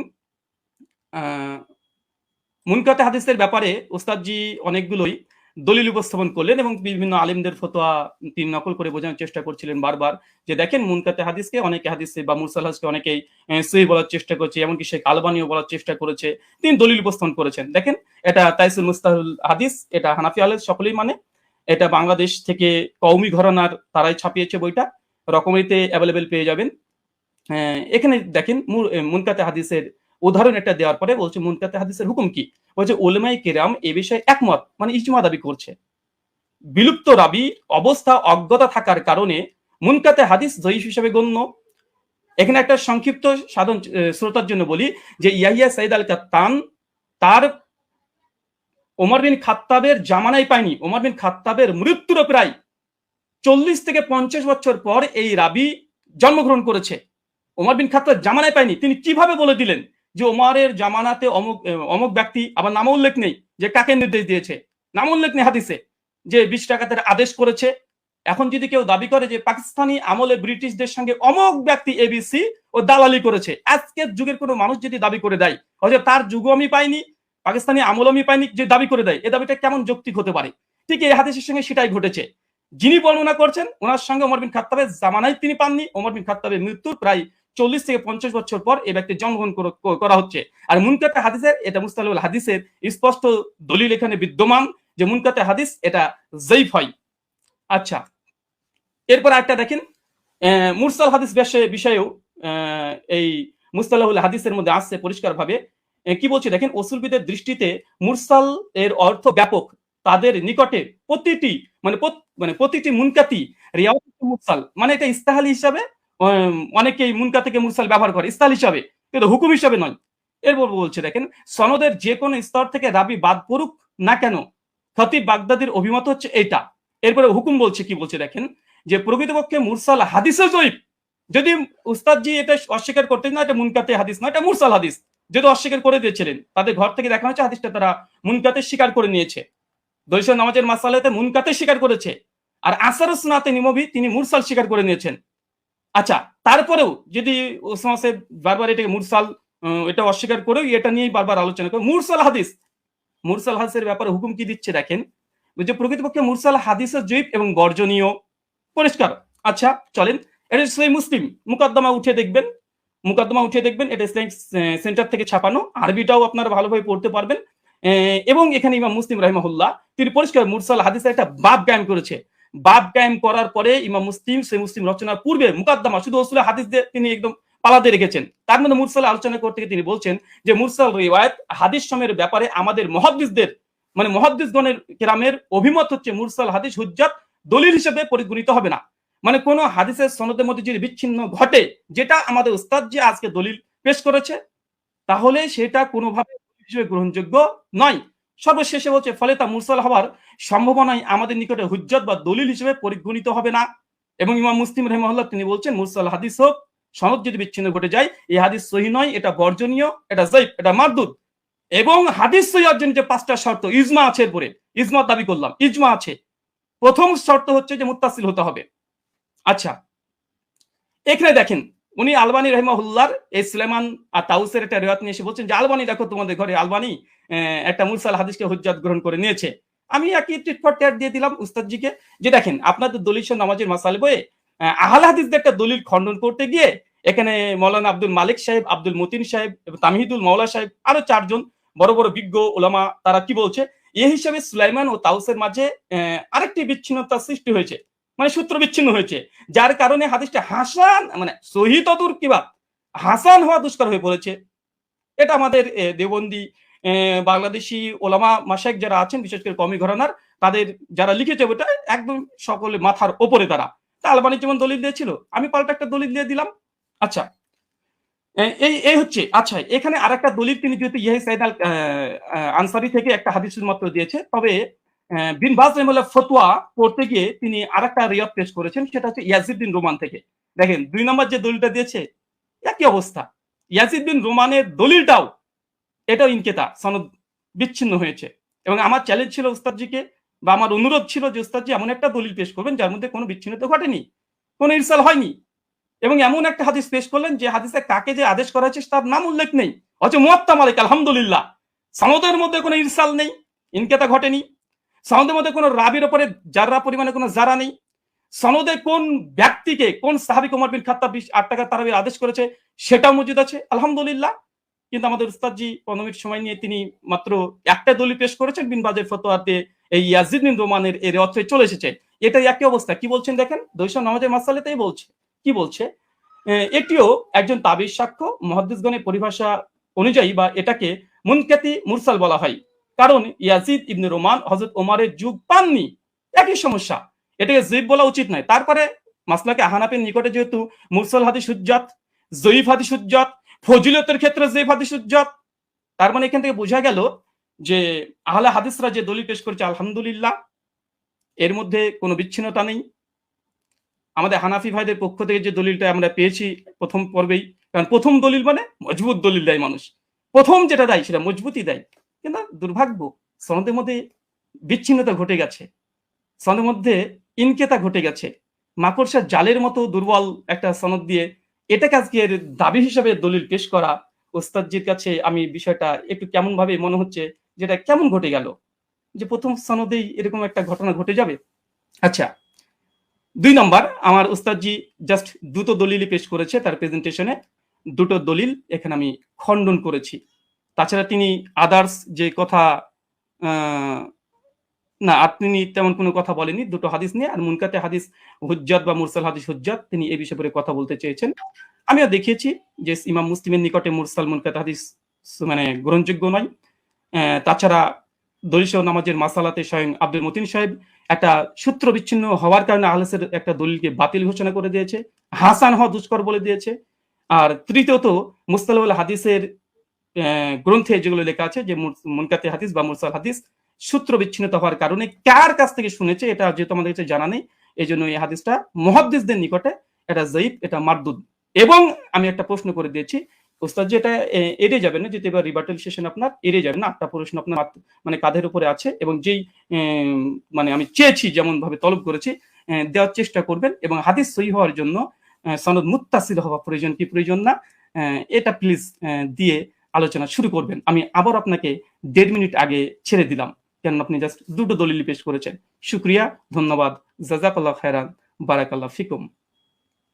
জি ব্রাদার রাহুল হোসেন, আপনাকে অনেক অনেক ধন্যবাদ।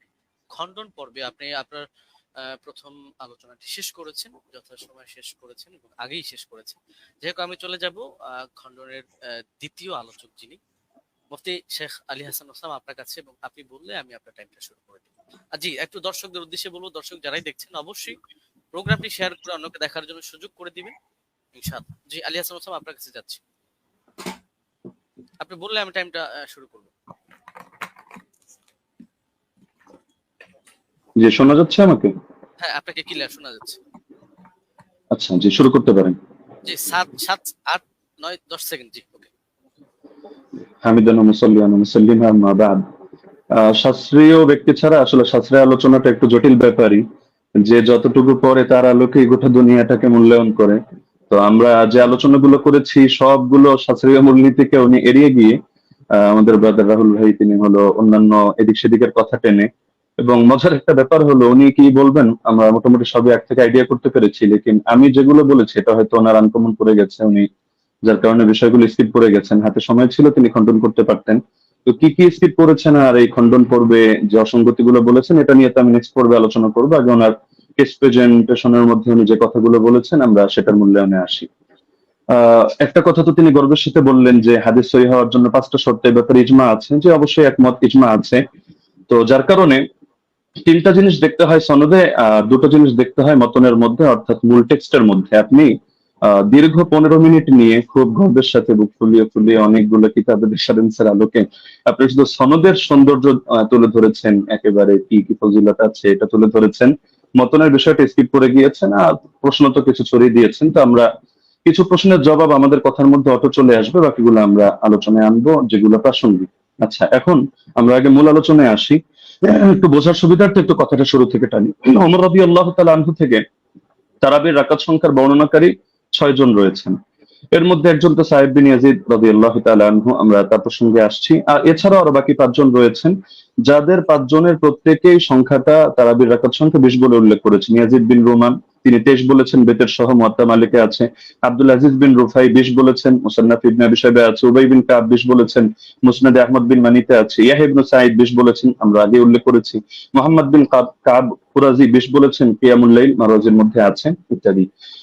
এখন বাকি থাকলো শুধু সাহেব বিন ইয়াজিদের কথা। সাহেব বিন ইয়াজিদ থেকে তার 3 জন শাগরেদ এই বিষয়ক হাদিস বর্ণনা করেছেন।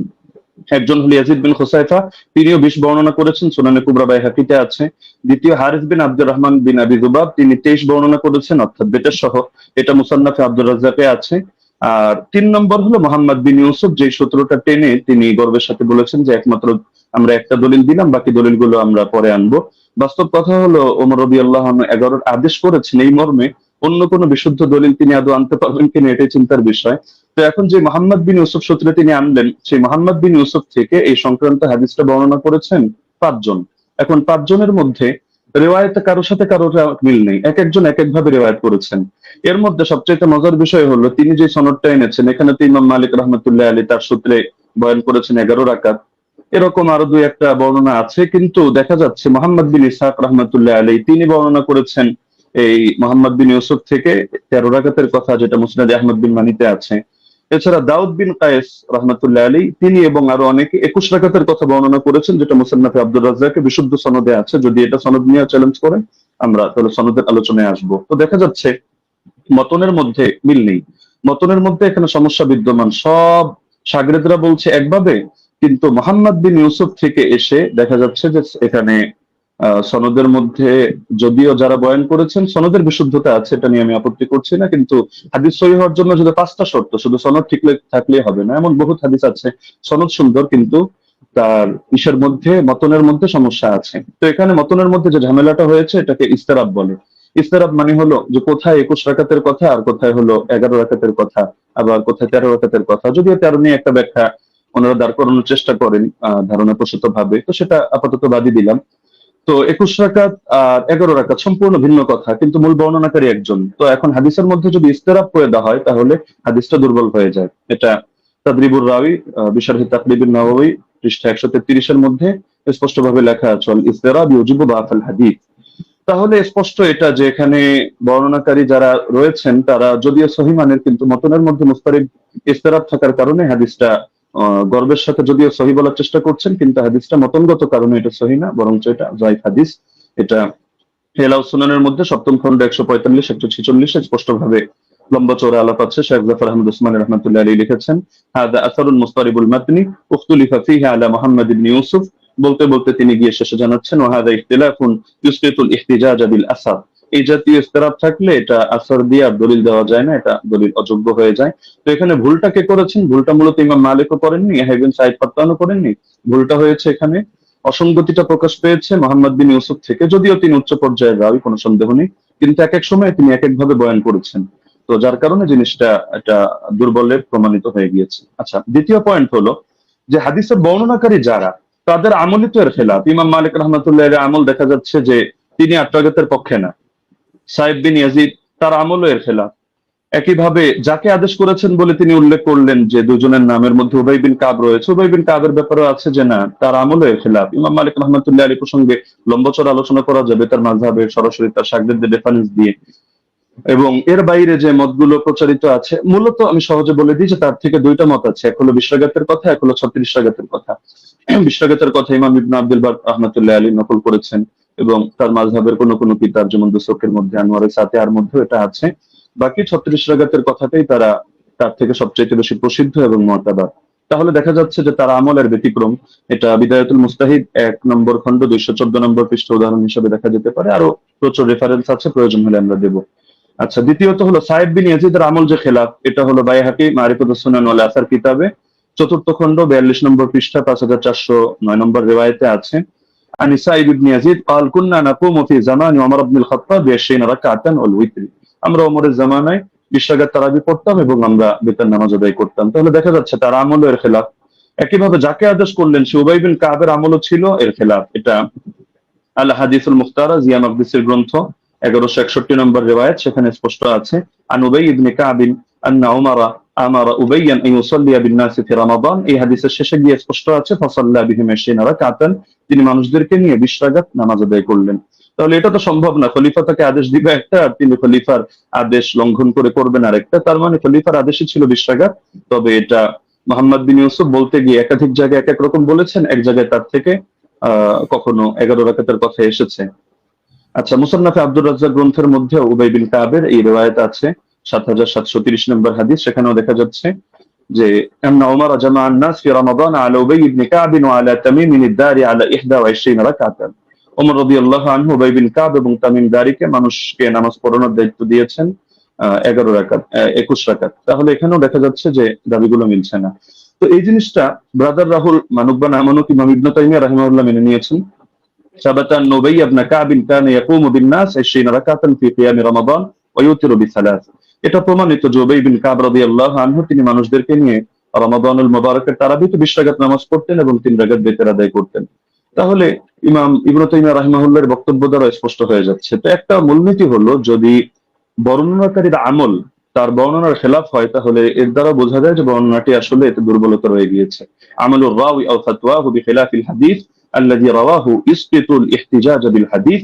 এটা আমরা যেহেতু সময় কম আমরা শুধু রেফারেন্স গুলো দিয়ে দিচ্ছি, আপনারা ক্রস চেক দিয়ে নিতে পারেন। কাশফুল আসরার 3 নম্বর খণ্ড 63 পৃষ্ঠা, উসুলুস সারাফসি 2 নম্বর খণ্ড 5 নম্বর পৃষ্ঠা, আল কাফি 3 নম্বর খণ্ড 1354 পৃষ্ঠা, আল ফুসুল ফিল উসুল 3 নম্বর খণ্ড 203 নম্বর পৃষ্ঠা, আত তাকরীর ওয়া তাহদীব 2 নম্বর খণ্ড 266 পৃষ্ঠা, আত তাওবীহ 2 নম্বর খণ্ড 25 নম্বর পৃষ্ঠা, ফাওয়াতিহুর রাহমুদ 2 163, কাওয়াইদ ফি উলুমিল হাদিস 202 নম্বর পৃষ্ঠা, শারহুল মানাক 661, আল বাহরুল মুহিত 3 নম্বর খণ্ড 246 পৃষ্ঠা, আল ইহকাম বিল আমিদি 2 নম্বর খণ্ড 165 নম্বর পৃষ্ঠা। এমনকি গায়রে মুকাল্লিদ আলেম শেখ ইব্রাহিম শিয়ালকোটি রাহিমাহুল্লাহ তিনিও এটা স্পষ্ট স্বীকার করেছেন ইনারাতুল মাসাবি গ্রন্থে, যেটা তারাবি শীর্ষক 29 নম্বর পৃষ্ঠায়।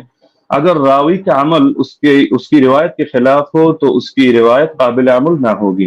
स्पष्ट কথা। 3 নম্বর পয়েন্ট হলো 20 রাকাত তারাবির বিষয়টা তো উম্মতের তাআমুল, উম্মতের ঐকমত্যের দ্বারা প্রমাণিত। সুতরাং যদি আমরা তর্কের খাতিরে, এটা তো আমরা দেখালাম যে আসলে ওনার মতনের সমস্যার কারণে ওনার হাদিসটা যতই মুয়াত্তা মালিক বলুক আর যে কিতাবের নামই বলুক, কিন্তু মুয়াত্তা মালিক হওয়ার মানে তো এটা না যে প্রতিটা হাদিসের কোনো জায়গায় কোনো ধরনের কোনো অসঙ্গতি নেই, কোথাও কোনো মতনের মধ্যে ইস্তেরাব নেই, এমন কথা কেউ দাবি করার সুযোগও নেই। তো যদি কেউ দাবি করেও থাকে যে তিনি একসময় 11 রাকাত আদেশ করেছিলেন তর্কের খাতিরে মানলেও, তাহলে ইমামরা ব্যাখ্যা দিয়ে গিয়েছেন। যেমন ইমাম ইবনে আব্দুল বার মালিক রাহমাতুল্লাহ আলাইহি ব্যাখ্যা দিয়েছেন যে এটা মানসুখ। শুরুতে হয়তো তিনি 11 রাকাতের দিয়েছিলেন, এরপর তিনি 21 রাকাতের কথা বলেছেন। এটা আল ইস্তিযকার 2 নম্বর খণ্ড 68 নম্বর পৃষ্ঠায় আছে। একইভাবে ইমাম বাজি রাহিমাহুল্লাহ তার মন্তব্য একই, আল মুনতাকা 2 নম্বর খণ্ড 208 নম্বর পৃষ্ঠা। ইমাম আদাউই, ইমাম ইবনে হাবিব তারাও বলে গিয়েছেন, যেটা হাশিয়াতুল আদাউই আলা কিফায়াতুত তালিব 1 নম্বর খণ্ড 353 নম্বর পৃষ্ঠার মধ্যে বিদ্যমান আছে। মজার বিষয় হলো এই কারণেই ব্রাদার রাহুল যে মত পোষণ করুক না কেন, 4 মাযহাবের কেউই 8 রাকাত সুন্নাত হওয়ার ফতোয়া প্রদান করেননি।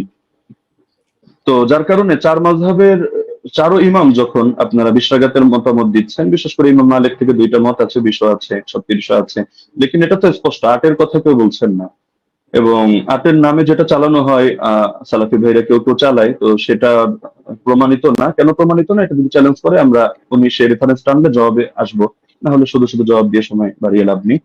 তো মূলনীতি হলো ইমাম ইবনে রাজব হাম্বলি রাহমাতুল্লাহ আলাইহি লিখেছেন তার ফাদলুল ইলমিস সালাফ আলা ইলমিল খালাফ পৃষ্ঠা 83 এর মধ্যে, فأما ما اتفق على تركه فلا يجوز العمل به لأنهم ما تركوه إلا على علم أنه لا يعمل به।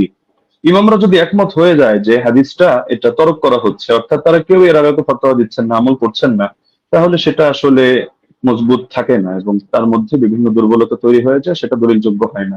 কারণ এটাকেও সাদ বলে। সাদ কখনো সনদের দ্বারাও হয়, কখনো মতনের দ্বারাও হয়। তিনি তার কিতাব শারহুল আলী তিরমিজির মধ্যে 2 নম্বর খণ্ড 624 নম্বর পৃষ্ঠা, এই কিতাবগুলোর নাম তো অবশ্যই ব্রাদার রাহুল শোনার কথা, এই পৃষ্ঠাগুলো পড়েছেন কিনা আমি জানি না, না হলে আপনি প্রয়োজনে এগুলো চেক দিয়ে আপনি মন্তব্য করতে পারেন। যে তিনি লিখেছেন ওমা হুয়া শাদুল মাতনি কাল আহাদিস আল্লাতী সাহাহাতিল আহাদিস বিখিলাফিহা ওয়া আজমাআত আইম্মাতুল উলামা আলাল কওলি বিগাইরিহা। যে হাদিসের ক্ষেত্রে দেখা যাচ্ছে যে উম্মতের আলেমদের মধ্যে যারা ইমাম, তারা এর বিপরীত ফতোয়া দিচ্ছেন, সেই ক্ষেত্রে সেই হাদিসের মতনকে শায হিসাবে বিবেচনা করা হয়। অর্থাৎ শায যদি কোনো হাদিসের মতনকে বলা হয়, তাও সেটা সহিহ থাকে না। তাহলে দেখা যাচ্ছে যে যদি উনি পয়েন্ট বলেছেন অনেকগুলো এবং গর্বের সাথে বলেছেন, কিন্তু সবগুলো মিলে উনি সনদের আলোচনায় সীমাবদ্ধ থেকেছেন, মতনের আলোচনায় আসেননি। আমরা মতন থেকে কয়েকটা পয়েন্ট দেখালাম, আরো অনেক পয়েন্ট দেখানো সম্ভব, যে উনি যে হাদিসটা দেখিয়েছেন এটা মুস্তারিদ একটা হাদিস। আচ্ছা, এখন প্রাসঙ্গিকভাবে কয়েকটা আলোচনা করে ফেলি, যেহেতু হালকা সময় বাকি আছে। তিনি মুরসাল না মুনকাতি এটা নিয়ে একটু জ্ঞান দেওয়ার চেষ্টা করেছেন, যে এটাকে আমি কেন মুরসাল বললাম, মুনকাতি বলা উচিত ছিল।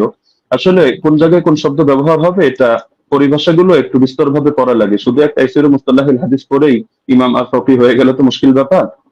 যেমন আমি আপনাকে প্রসিদ্ধ কিতাব যেটা আপনারা পড়েন, নুকাত আলা মুকাদ্দিমাত ইবনে সালাহ 1 নম্বর খণ্ড 447 পৃষ্ঠা দেখবেন। একইভাবে আল ইবহাজ 2 নম্বর খণ্ড 339 পৃষ্ঠা দেখবেন। এবং শারহে মুসলিমের মধ্যে নববীও বলেছেন যে আম্মাল মুরসাল فهو عند الفقهاء والأصوليين والخطيب البغدادي وجماعة من المحدثين من قطع إسناده على أي وجه كان انقطاعه فهو عندهم بمعنى المنقطع।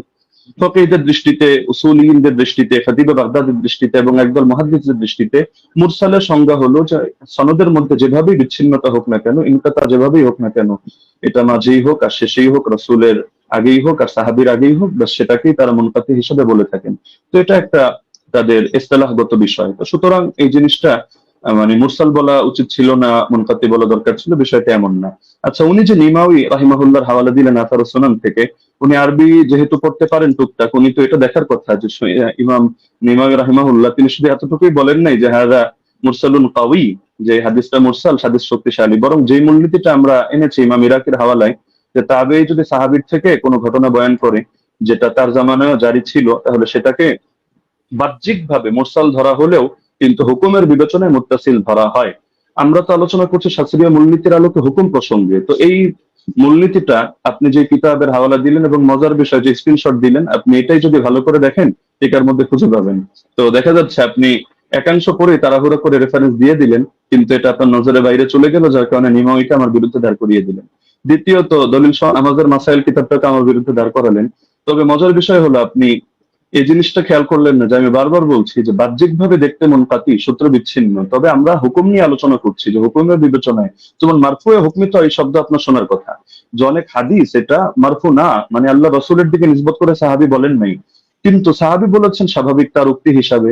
কিন্তু আমরা যখন বিবেচনা করছি আমরা বলছি মারফুয়ে হুকমি, মানে দেখতে যদিও এটা মাওকুফ হাদিস, সাহাবীর বর্ণনা, সাহাবীর উক্তি, কিন্তু হুকুমের বিবেচনায় এটা হলো মারফু, অর্থাৎ আমরা এটাকে মারফু হিসাবে বিবেচনা করব। এখন যদি আপনি এক কিতাব খুলে দেখেন, দেখো সে তো মাওকুফ বলেছে, অথবা আপনি এখন তাহলে মারফু বলছেন কিভাবে, তাহলে বলতে হবে ভাই বিবেচনাবোধের পার্থক্য তো আপনাকে বুঝতে হবে। একটা জাহেরি এতেবার, একটা হাকিকি এতেবার। জাহেরি বিবেচনায় হাদিসটাকে আপনার মুনকাতি মনে হতে পারে, কিন্তু আপনি শাস্ত্রের কথায় যখন আসবেন, শিরোনামে যেহেতু শাস্ত্রীয় আলোচনা, তো আপনি শাস্ত্র দিয়ে দেখতে হলে আপনি শাস্ত্রের মূলনীতির আলোকিত বিবেচনা করতে হবে, না হলে মূলনীতিকে চ্যালেঞ্জ করেন। আপনি অমুক কিতাবে এটা আছে, তমুক কিতাবে এটা আছে, শুধু এতটুকু বললে যথেষ্ট না, আপনাকে মাথায় রাখতে হবে একটা শাস্ত্র পরিগণিত হয় টোটাল পুরো বিষয়টাকে সামনে রেখে। কোরআনের এক আয়াত আর এক আয়াতের তাফসীর হয়, না হলে আপনি এক আয়াত দিয়ে মতকেও বৈধ করে দিতে পারবেন, আর এক আয়াত দিয়ে জিহাদকেও নিষিদ্ধ করে সব জায়গায় সবরের আদেশ দিতে পারবেন, কিন্তু পুরো সামগ্রিক ভান্ডারকে, শাস্ত্রকে সামনে রেখে আপনার সিদ্ধান্তে আসতে হবে। এই জিনিসটা যদি না বোঝেন তাহলে শুধু আবেগী কিছু কথা বলবেন বা একটু ইমোশনাল কিছু লেকচার হবে, লেকিন এর দ্বারা শাস্ত্রীয় কোনো কথা হবে না। তো যেহেতু সারা দেশ এটা দেখছে এবং আলেম ওলামা তালিবুল ইলম সবাই মূল্যায়ন করছে, সুতরাং আমার অনুরোধ থাকবে নেক্সট পর্বে আপনি শাস্ত্রীয় আলোকে এই মূলনীতিগুলো চ্যালেঞ্জ করেন। ধন্যবাদ, জাযাকাল্লাহ। আমি কারেক্ট টাইম শেষ করলাম। জি, মোহতরম আলী হাসান ওসামা, আপনাকে অনেক অনেক ধন্যবাদ। আমি আরেকটি জিনিস আপনাদেরকে মনে করিয়ে দিতে চাই যে আপনাদের জন্য আমাদের পক্ষ থেকে 2 মিনিট সময় ছিল বা আছে। আরেকটি খণ্ডন পর্ব আছে, আপনারা চাইলে 2 মিনিট আপনারা ব্যবহার করতে পারেন। আমি দ্বিতীয় খণ্ডন পর্বটি যাচ্ছি এবং এই খণ্ডন পর্বর পরেই আমাদের আর কোনো খণ্ডন পর্ব থাকছে না, একটাই লাস্ট। আমি প্রথমে চলে যাব ব্রাদার রাহুল হোসেন আপনার কাছে, এবং আপনি বললে আমি টাইমটা শুরু করে দেব। একটা স্লাইড পড়েছি, স্লাইড 8 লেখা আছে, 8 লেখা আছে, দেখেন। জি, পেয়েছি। জি, স্ক্রিনে নিয়ে আসতে হবে। আচ্ছা, সময় স্টার্ট নাও। জি, সো বিসমিল্লাহ। সম্মানিত দর্শক মন্ডলী, উস্তাদজি যেটা শেষ করেছেন সেটা দিয়ে শুরু করব। উনি বললেন যে পালে উসুলকে চ্যালেঞ্জ করতে। আমি চ্যালেঞ্জ করে দিয়েছি ওস্তাদ যে আমার 8টা অভিযোগের 2টা পয়েন্টে জবাব দেয়নি এবং বলেছিল জবাব দেবে, এবং আমি নাকি স্বাস্থ্য সম্পর্কে তেমন না জানলে এটা সমস্যা, কিন্তু কোথায় যে সমস্যা তিনি এখন পর্যন্ত বলেননি। এটা একটা কেমন হয়ে গেল ওস্তাদজিকে আবার বলে দিয়ে ওসুলকে চ্যালেঞ্জ করেছি, একটু শুনবেন। আমি আপনাকে বলেছিলাম যে হাদিস সহিহ হওয়ার জন্য ইজমাই ওসুল হচ্ছে 5খানা শর্ত লাগবে। প্রথম হচ্ছে মুত্তাসিল হওয়া, সনদের মধ্যে শক্তিশালী হওয়া, সনদের মধ্যে বিচ্ছিন্ন যেন না হয়, এবং দেখানো হয়েছে যে সনদের মধ্যে বিচ্ছিন্নতা আছে। ইয়াহি সাইদ আল কাত্তান উমর বিন খাত্তাবের যুগ পান নাই, এটা হুকমান মারফু বা আপনি যতই প্রমাণ করার চেষ্টা করেন না কেন কোনোভাবেই এটা প্রমাণ করা সম্ভব নয় যে সনদের মধ্যে ইনকেতা ঘটেনি, যেটা আমি দেবন্দি হানাফি বেল কিতাব থেকে দেখিয়েছি। 2 নম্বর বিষয়, এখানে তিনি আমাকে যে কথাটা আবার বলতে চাইলেন সেটা হাদিস সাজ হওয়া, এবং এর সঙ্গে সঙ্গে বললেন দেখেন 8 টাকাতে তারাবি যেটা দাদা রাহুল পেশ করেছেন সেটা মুয়াত্তা মালিক থেকে, আর মুয়াত্তা মালিকের সনদের রাবিদের মধ্যে কোনো সমস্যা নেই, তবে মতন নিয়ে ব্রাদার রাহুল কোনো কথা বলেনি। অভিযোগ করে তো দেখেন, অভিযোগ করলে তো জবাব দো, আপনি তো অভিযোগটা করেননি, বরং দ্বিতীয় পর্বে এসে অনেকগুলো 1 ডজন দলিল আপনি এখানে পেশ করেছেন। এটা একটা মানে কোয়ালিটি আছে, যে শেষ পর্বে একসঙ্গে অনেকগুলো দিয়ে দিব যেন আর সময় না পাওয়া যায়, এটা আমরাও বুঝি। চলেন আপনার সেটার জবাব দিয়ে দিই। উনি বললেন যে মোহাম্মদ বিন ইউসুফ থেকে 3 জন, সাইদ বিন ইয়াজিদ থেকে টোটাল 6 জন হাদিস বর্ণনা করেছে তারাবি 20 রাকাতের টোটাল তারাবি রাকাত সংখ্যার উপরে। তার মধ্যে মোহাম্মদ বিন ইউসুফ একজন, যিনি 3 জন হাদিস বর্ণনা করেছে মোহাম্মদ বিন ইউসুফ থেকে। এক ইমাম মালিক যিনি 11 রাকাতের কথা বলেছে, যেটা আমার দলিল দেখিয়েছি। উনি বলেন মোহাম্মদ বিন ইবনে ইসহাক উনি 13 রাকাত, আর দাউদ বিন কায়েস তিনি 21 রাকাত। অতএব এখানে ইজতিরাব ঘটেছে। বাহ, চমৎকার। উস্তাদজিকে বলবো আর একটু পড়াশোনা করতে হবে। শুধু মোহাম্মদ বিন ইউসুফ থেকে মাত্র 3 জন নয়, টোটাল ব্যবহার করেছে 8 জন হাদিস। আপনার সামনে স্ক্রিন দেখতে পাচ্ছেন। ইয়াহিয়া সাইদ আল কাত্তানের মতো মুহাদ্দিস আপনি যার কথা বলেন উনিও ব্যবহার করেছেন। উনি মোহাম্মদ বিন ইউসুফ থেকে 11 রাকাতের কথা আদেশ করেছেন, যেটা মুসনাদ ইবনে আবি শাইবাতে রিয়াত স্পষ্ট সেই সনদে প্রমাণ আছে। যদি সম্ভব হয় একটা কিলো কাল করে দেখাবেন, আমি স্ক্রিন নিয়ে আসছি। 2 ইমাম মালিক তো দেখলেন একটু আগে, ইসমাইল বিন জাফর তিনিও বর্ণনা করেছেন 4, ওসমান ইবনে যায়েদ আল লাইসি তিনিও বর্ণনা করেছেন 11 রাকাত, ইসমাইল বিন উমাইয়া তিনিও 11 রাকাত, আব্দুল আজিজ বিন মুহাম্মদ তিনিও 11 রাকাত। টোটাল মোহাম্মদ বিন ইউসুফের 8 জন শাগরেদ, পয়েন্ট টু বি নোটেড, ভালোভাবে দেখেন গেম ঘুরে যাবে এখান থেকে। মোহাম্মদ বিন ইউসুফের টোটাল 8 জন শাগরেদ তারাবির রাকাত বর্ণনা করেছে, তার মধ্যে 5 জন বাবার বর্ণনা করছে 11 রাকাত। শুধুমাত্র মোহাম্মদ বিন ইউসুফ আর দাউদ বিন কায়েস তারা বলছে কেউ 13 রাকাত, কেউ হচ্ছে 21 রাকাত। চলেন জবাব দেখেন। মোহাম্মদ বিন ইসহাক তিনি কি বলছেন, 21 রাকাত নাকি বর্ণনা করেছে। মোহাম্মদ বিন ইসহাক কে? হানাফিদের বই তাজালিয়াতে শাবদা দেওবন্দি মুনাজিরের নাকি ইসলাম তাজালিয়াত শাবদার 5ম খণ্ডের 311 পৃষ্ঠায় পরিষ্কার বলছে মোহাম্মদ বিন ইসহাক ইমাম মালিক তাকে দাজ্জাল বলেছে, কাযযাব বলেছে, মিথ্যুক বলেছে। হানাফিদের নিকটে মোহাম্মদ বিন ইসহাক তিনি কাযযাব, মিথ্যুক, মানে তাদের উসুল দিয়ে হাদিস জাল পর্যন্ত বলা যায়। কেন সনদের মধ্যে এই মোহাম্মদ বিন ইসহাক যিনি আছেন ইনি কাযযাব, যিনি 21 টাকা বর্ণনা করেছে মোহাম্মদ বিন ইউসুফ থেকে। তাই মোহাম্মদ বিন ইউসুফের 5 জন শাগরেদ বলছে 11 রাকাত, আর একজন কাযযাব রাবি দেবন্দীদের দাবি অনুযায়ী তিনি বলছেন যে না 13 রাকাত। অতএব এই হাদিস সহিহ নয়, এটা হানাফিদের উসুল্লাহ প্রমাণিত। চলেন এটা যদি সন্তুষ্ট না হয়, দলিল সহ নামাজের মাসাইল 144 নম্বর পৃষ্ঠাতে মাওলানা আব্দুল মতিন সাহেব তিনিও এখানে এই 21 টাকাতে বর্ণনাকারী যিনি আছেন তার নাম মোহাম্মদ ইবনে ইসহাককে জয়ীফ এবং দুর্বল বলছে। স্ক্রিন আপনার সামনে লক্ষ্য করেন। 3 নাম্বার, জাস্টিস তাকি উসমানী একটা উসুল দিয়েছে, আলহামদুলিল্লাহ উসুল দিয়েছে। উসুলকে চ্যালেঞ্জ করেন, তাকি উসমানী রসুলকে চ্যালেঞ্জ করেন। কি বলছে দেখেন, দার্সে তিনি 2 খণ্ডে 93 পৃষ্ঠা তিনি বলছেন মোহাম্মদ ইবনে ইসহাক রাহিমাহুল্লাহ মাকহুলের ছাত্র, তার সম্পর্কে পেছনে বলা হয়েছে যে তার একক বর্ণনা সন্দেহযুক্ত। তার মানে মোহাম্মদ বিন ইউসুফ যদি একাকী কোনো রিয়াত বর্ণনা করে সেটা সন্দেহযুক্ত। আর তাজালিয়াতে শাবদারে বলছে মোহাম্মদ বিন ইসহাক হচ্ছে কাযযাব, যিনি 21 টাকাতে বর্ণনা করেছে। তাই ইমাম মালিক যে 11 রাকাতে বর্ণনা করেছে এটাই সহিহ, বরং মোহাম্মদ বিন ইসহাকের 13 রাকাতে বর্ণনা এটাই জয়ীফ। কোথা থেকে কি দিয়ে দিয়েছে চলেন এরপর কি বলছেন। দাউদ বিন কায়েসের হাদিস দিয়ে তিনি ইজতিরাবের দাবি করেছে। ওই উস্তাদজিকে আমি প্রথম পর্বে চ্যালেঞ্জ করেছিলাম যে ইজতিরাবের সংজ্ঞা কি পেশ করবেন, আর সেই সংজ্ঞাকে সামনে রেখে এই হাদিসকে আপনাকে ইজতিরাব দাবি করতে হবে। কারণ ইজতিরাবের একটা সংজ্ঞার মধ্যে এটাও পড়ে যে দুটো হাদিস সেম সমপরিমাণের সহিহ হতে হবে চেন অফ নারেশন। মুয়াত্তা মালিকের যে গোল্ডেন চেন সিলসিলাতুল জাহাব, একটা দলিল পেশ করেন আলহামদুলিল্লাহ, এখন মতো আসবে না। আমার তো উস্তাদজি প্রথম থেকে তিনি মুনকাতে হাদিস জয়ীফ মুনকাতে দলিল পেশ করছে, একটা মুত্তাসিল পারছেন না। মুয়াত্তা মালিকের মতো একটা দলিল দিতে পারছেন না। উস্তাদজি 15-30 মিনিট শেষ হয়ে গেল, মাত্র 15টা মিনিট আছে। একটা মুয়াত্তা মালিকের মতো গোল্ডেন চেন বারবার এই মুনকাতে সনদ দিয়ে দিচ্ছেন। চলেন তারপর দেখেন দাউদ বিন কায়েসের এখানে বলছে কি যে দাউদ বিন কায়েসের ইহদা শিরিন যে এখানে 21 টাকাতে বর্ণনা আছে। হ্যাঁ আছে, দাউদ বিন কায়েসের এই হাদিস শুধু দাউদ বিন কায়েস একা এক জায়গায় বর্ণনা করেনি, এবং দাউদ বিন কায়েস এই হাদিস আরেকজন শাগরেদ, দেখেন একই সনদ, এটা হচ্ছে ইমাম ফারাবির কিতাবুস সিয়াম 175 নম্বর হাদিস। এই 175 নম্বর হাদিসে ওমর বিন খাত্তাব তারাবি জামাত করেছে, এখানে রাকাতের সংখ্যা উল্লেখ নেই। আর এইখানে দেখেন মুসান্নাফ আব্দুর রাজ্জাক উসমান সাহেব যে দলিল পেশ করেছে 21 রাকাতের, এই 21 রাকাত যদি হয়েও যায়, এখানে ওমর যে আদেশ করেছে দাউদ বিন কায়েসের বর্ণনাতে নেই। কিসের ইস্তেরাব? দাউদ বিন কায়েসের রিওয়াতে এখানে যে আদেশ করেছে, নির্দেশ দিয়েছে ওমর নাই। ওমরের জামানায় পড়তো, কে পড়তো, কারা পড়তো, কে আদেশ করেছে, ওমর কি তাকে নির্দেশ করেছে? কিচ্ছু নাই। তাই ইস্তেরাব হওয়ার জন্য মতনের মোটামুটি সরাসরি কন্ট্রাডিকশন থাকতে হয়, সরাসরি কন্ট্রাডিকশন থাকতে হয়, অথবা দুটো মতন এমন সনদ এমন শক্তিশালী পর্যায়ের যেগুলো তাকবির দেওয়া সম্ভব নয়। এখানে 21 টাকাতে যে দাউদ বিন কায়েসের দুইজন এক জায়গাতে তিনি বর্ণনা করছেন, কোন রাকাত সংখ্যা তিনি বর্ণনা করছেন না। তাই এই দাউদ বিন কায়েসের 21 টাকাতের হাদিস দিয়ে তারপর যদি ধরে নি ফর সেক অফ আর্গুমেন্ট, দাউদ বিন কায়েসের হাদিসে ওমর আদেশ দিয়েছেন নাই, তাই এই হাদিসকে সামনে রেখে মুয়াত্তা মালিকের হাদিসকে ইস্তিরাব দাবি করা, এটা বেলপাক লেখাকের কি। আর 2 নাম্বার, ইবনে ইসহাকের যে 21 টাকাতে বর্ণনা, ইবনে ইসহাকের ওই রিওয়াতে ইবনে ইসহাককে সরাসরি দেওবন্দিরা কাজদা বলছে, দাজ্জাল বলছে ইমাম মালিকের কল নকল করে, তার দলিল দেওয়া মানে গাছে কাঁঠাল গোফে তেল। তাই দুটো জয়ীব দলিল দিয়ে মুয়াত্তা মালিকের মতো গোল্ডেন চেন সিলসিলাতে জাহাবের পুরো অভিযোগ আপত্তি করা সনদ এবং মতনে পড়ে, এটা খুব হাস্যকর ওস্তাদজি। এটা আপনাকে অন্তত হাদিস শাস্ত্রবিদ, আপনি হাদিস পড়ান শুনেছে একটা বক্তৃতাতে, কিন্তু এরকম করবেন আজকে আমি এটা ভাবতে পারিনি।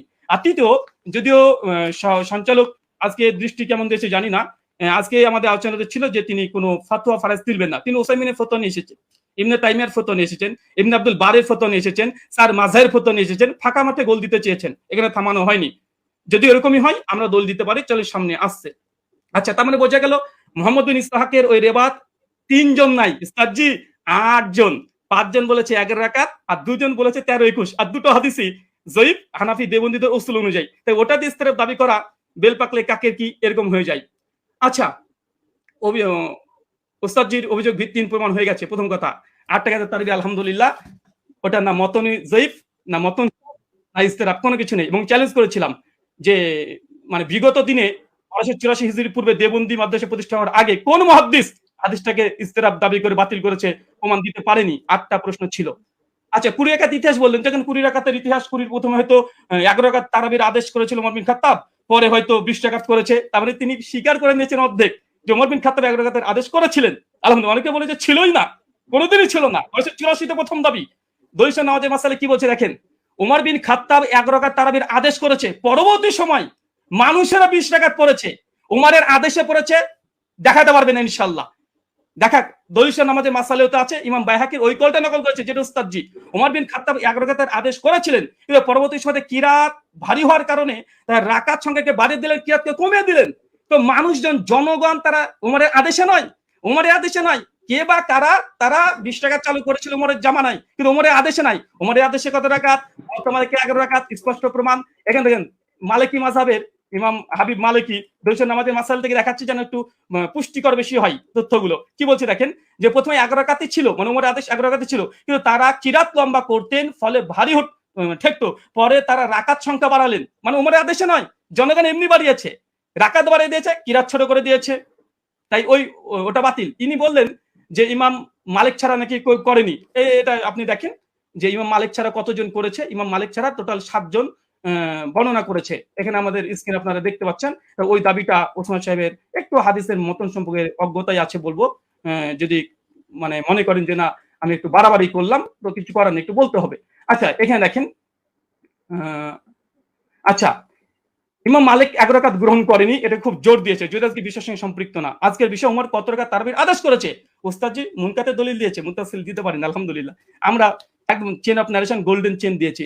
আচ্ছা, ইমাম মালিক 11 রাকাতের আদেশ করেনি, চলেন দেখেন, এটা কিতাব সালাতুত তাহাজ্জুদ, এটা আব্দুল হক আন্দলুসি রাহিমাহুল্লাহর গ্রন্থ।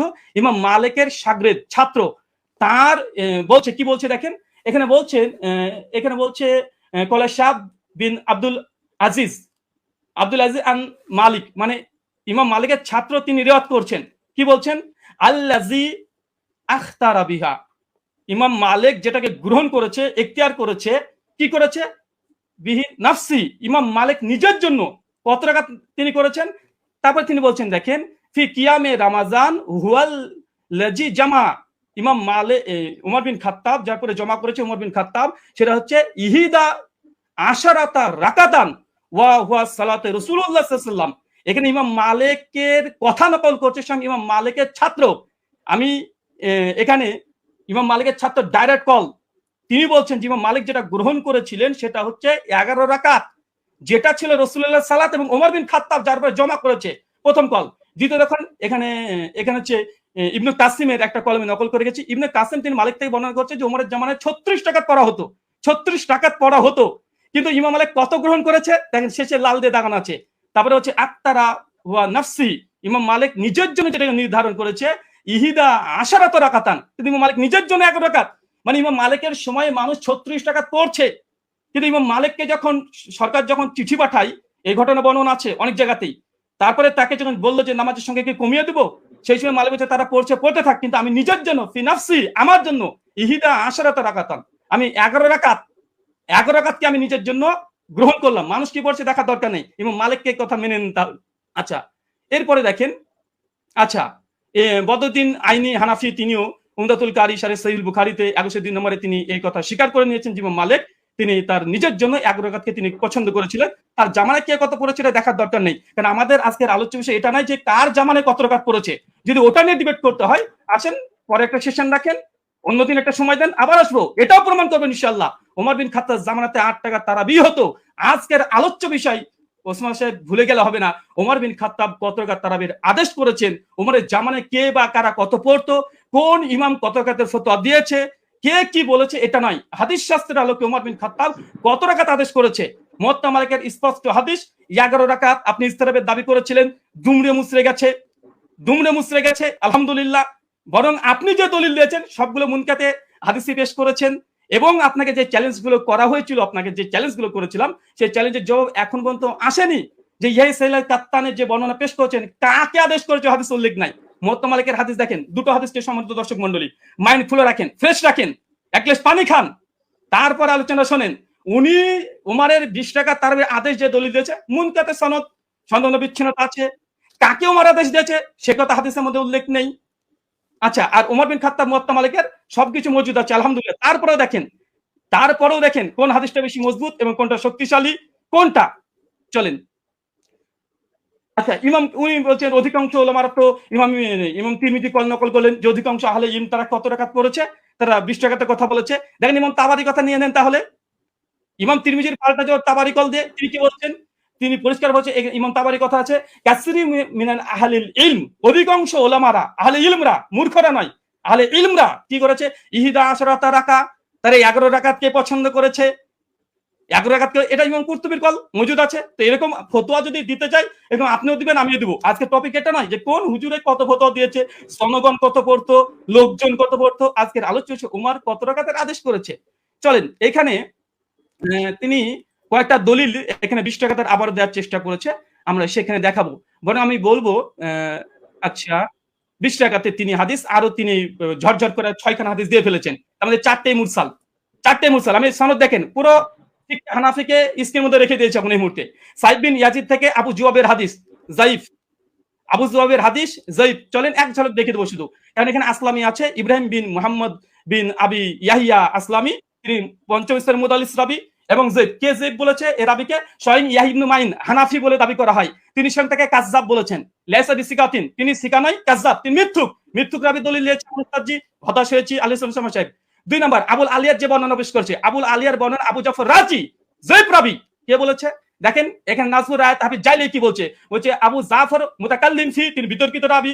কলা আলী ইবনুল মাদিনী, তিনি অনেক মানে ইস্তেরাব করতেন। কলা আহমেদ লাইসাবি কয়িন, ইমাম আহমেদ বিন হাম্বল বলছে এই আবু জাফর রাজি ইনি হচ্ছেন শক্তিশালী নয়। কলা আবু জুরা রাজি ইয়াহুন কাসিরা অধিকাংশ ভুল করতেন।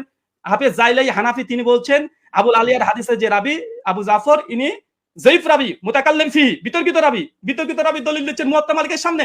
অবাক। দেখেন ইমাম আহমেদ বলছে মুস্তারিবুল হাদিস আবু জাফর রাজিকে। পঞ্চম আচ্ছা, এবং তিনি ইয়াজিদ বিন রোমানের হাদিসটাকে তিনি আবার পেশ করলেন, মতন পরপর 3টা হাদিসকে ইরসাল বলছে। এক পৃষ্ঠাতে হানাফিদের 3টা হাদিস জয়ীফ, আর এটা আসর সুনানে স্পষ্ট এখানে লিখে দেওয়া হয়েছে। আচ্ছা, এখানে চতুর্থ বিষয় দেখেন, উনি বারবার ইয়াহিয়া সাইদ আনসারী হাদিসটাকে উনি বলছেন যে এটা যদিও মুরসাল উমরের জামানায় পায়নি। আমি এখানে 2 মিনিট নেব যেটা পাওয়ার কথা। জি, অবশ্যই। আপনি 2 মিনিট নিবেন। জি। আচ্ছা, আপনি 2 মিনিট স্টার্ট উস্তাদ জি শোনেন এবং শ্রোতা মণ্ডলী শোনেন, উনি যে দলিলটাকে মজবুত দলিল বানিয়েছেন যে ইয়াই বিন সাইদ আল আনসারীর এই হাদিস দেখেন, ইমাম হাজম রাহিমাহুল্লাহ তিনি বলছেন যে ইয়াই সাইদ আল আনসারী তিনি মৃত্যুবরণ করেছে ওমর বিন খাত্তাবের 25 বছর পরে। উস্তাদ জি কি দিয়ে মানুষকে মানে এইভাবে যদি রিজাল্ট শাস্ত্র নিয়ে যদি আলোচনা করতে আছেন, মানুষ তো হতাশ হয়ে বাড়িতে ফিরবে। যে এমন একজন হাদিস বর্ণনা করলেন যে ওমর বিন খাত্তাবের জামানায় পেল না, এখন তো এটা প্রমাণই করতে পারলেন না সনদ থেকে মুত্তাসিল, এখন পর্যন্ত প্রমাণ করতে পারলেন না। এটা আপনার জন্য আমি এবং উনি বলেন যে ওসুলকে নাকি চ্যালেঞ্জ করিনি, ওসুলকে চ্যালেঞ্জ করেছি। 2-4টে মুস্তালাহুল হাদিস মানে এই গোটা আলোচনার সারমর্ম এটাই হয়ে যাচ্ছে যে এখন মুরসাল হাদিস দলিল কি দলিল না, মুরসাল হাদিস দলিল কি দলিল না। আরে যদি তর্কের খাতে ধরে নি মুরসাল হাদিস দলিল, মুয়াত্তা মালিকের মতো গোল্ডেন চেনের সঙ্গে টেক্কা দিতে পারে? ধরেও নি ফর সেক অফ আর্গুমেন্ট, কোথায় কি আর কোথায় কি, যে ধরেও নি।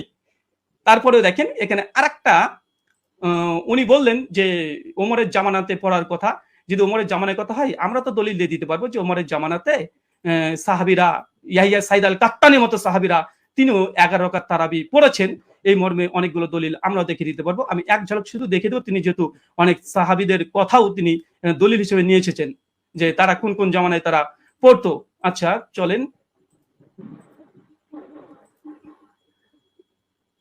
আচ্ছা এখানে ইয়াহিয়া সাইদ আল আনসারীর যে রিওয়ায়াত নিয়ে এসেছে দেখেন, আমি এখানে 4 জন এখানে রেখে দিচ্ছি, এখানে 4 জনের নাম দেখেন। আচ্ছা, ইয়াহিয়া সাইদ আল আনসারী রাহিমাহুল্লাহ তিনিও বলছেন যে ওমরের জামানায় আমরা 20 টাকা তারাবি পড়তাম। ও ইয়াহিয়া সাইদ আল কাত্তান উনি যে দলিল দিয়েছে, আমি আরেকটা দলিল দিলাম খণ্ডন করার জন্য। উনি ইয়াহিয়া সাইদ আল কাত্তান যে দলিল যে এখানেও এর হচ্ছে মুস্তানাদ ইবনে আবি শাইবা 7671 নম্বর হাদিস, তিনিও বলছেন যে ইহিদা আশরাতা রাকা ওমরের জামানায় আমরা 11 রাকাত পড়তাম আলহামদুলিল্লাহ। আরেকটা দেখেন আব্দুল আজিজ ইবনে মুহাম্মদ তিনিও বলছেন যে ওমরের জামানায় আমরা 11 রাকাত পড়তাম। আপনার টাইম শেষ হয়েছে। আপনার 2 মিনিট শুকরিয়া, শেষ হয়েছে। শুকরিয়া, জাযাকাল্লাহ খাইরান। অনেক অনেক ধন্যবাদ আপনাকে। আমি একটু দুঃখ প্রকাশ করে নিচ্ছি যে 2 আলোচকই আপনারা মাঝখানে কিছু আমার কাছে মনে হয়েছিল যে আপনাদের আলোচনাটা প্রাসঙ্গিক, যার কারণে ফতোয়া বিষয়টা নিয়ে আলী হাসান ওসামা আলোচনা করেছেন। এটাকে বিপরীত করে আবার ব্রাদার রাহুল হোসেন আপনিও ইমাম মালিকের কিছু বিষয় নিয়ে আসছিলেন। আমি বলবো যে আপনারা দুজনই টেনেছেন। তো যাই হোক, আমি একেবারে আলী হাসান ওসামা আপনার খণ্ডনের শেষ পর্ব, তারপরে আপনারা আর পাচ্ছেন না। তবে হ্যাঁ, এখানে আমরা আশা করবো বা রিকোয়েস্ট থাকবে যে প্রসঙ্গিকের মধ্যে আমরা কথা বলবো। জি জি, শোনা যাচ্ছে আমাকে?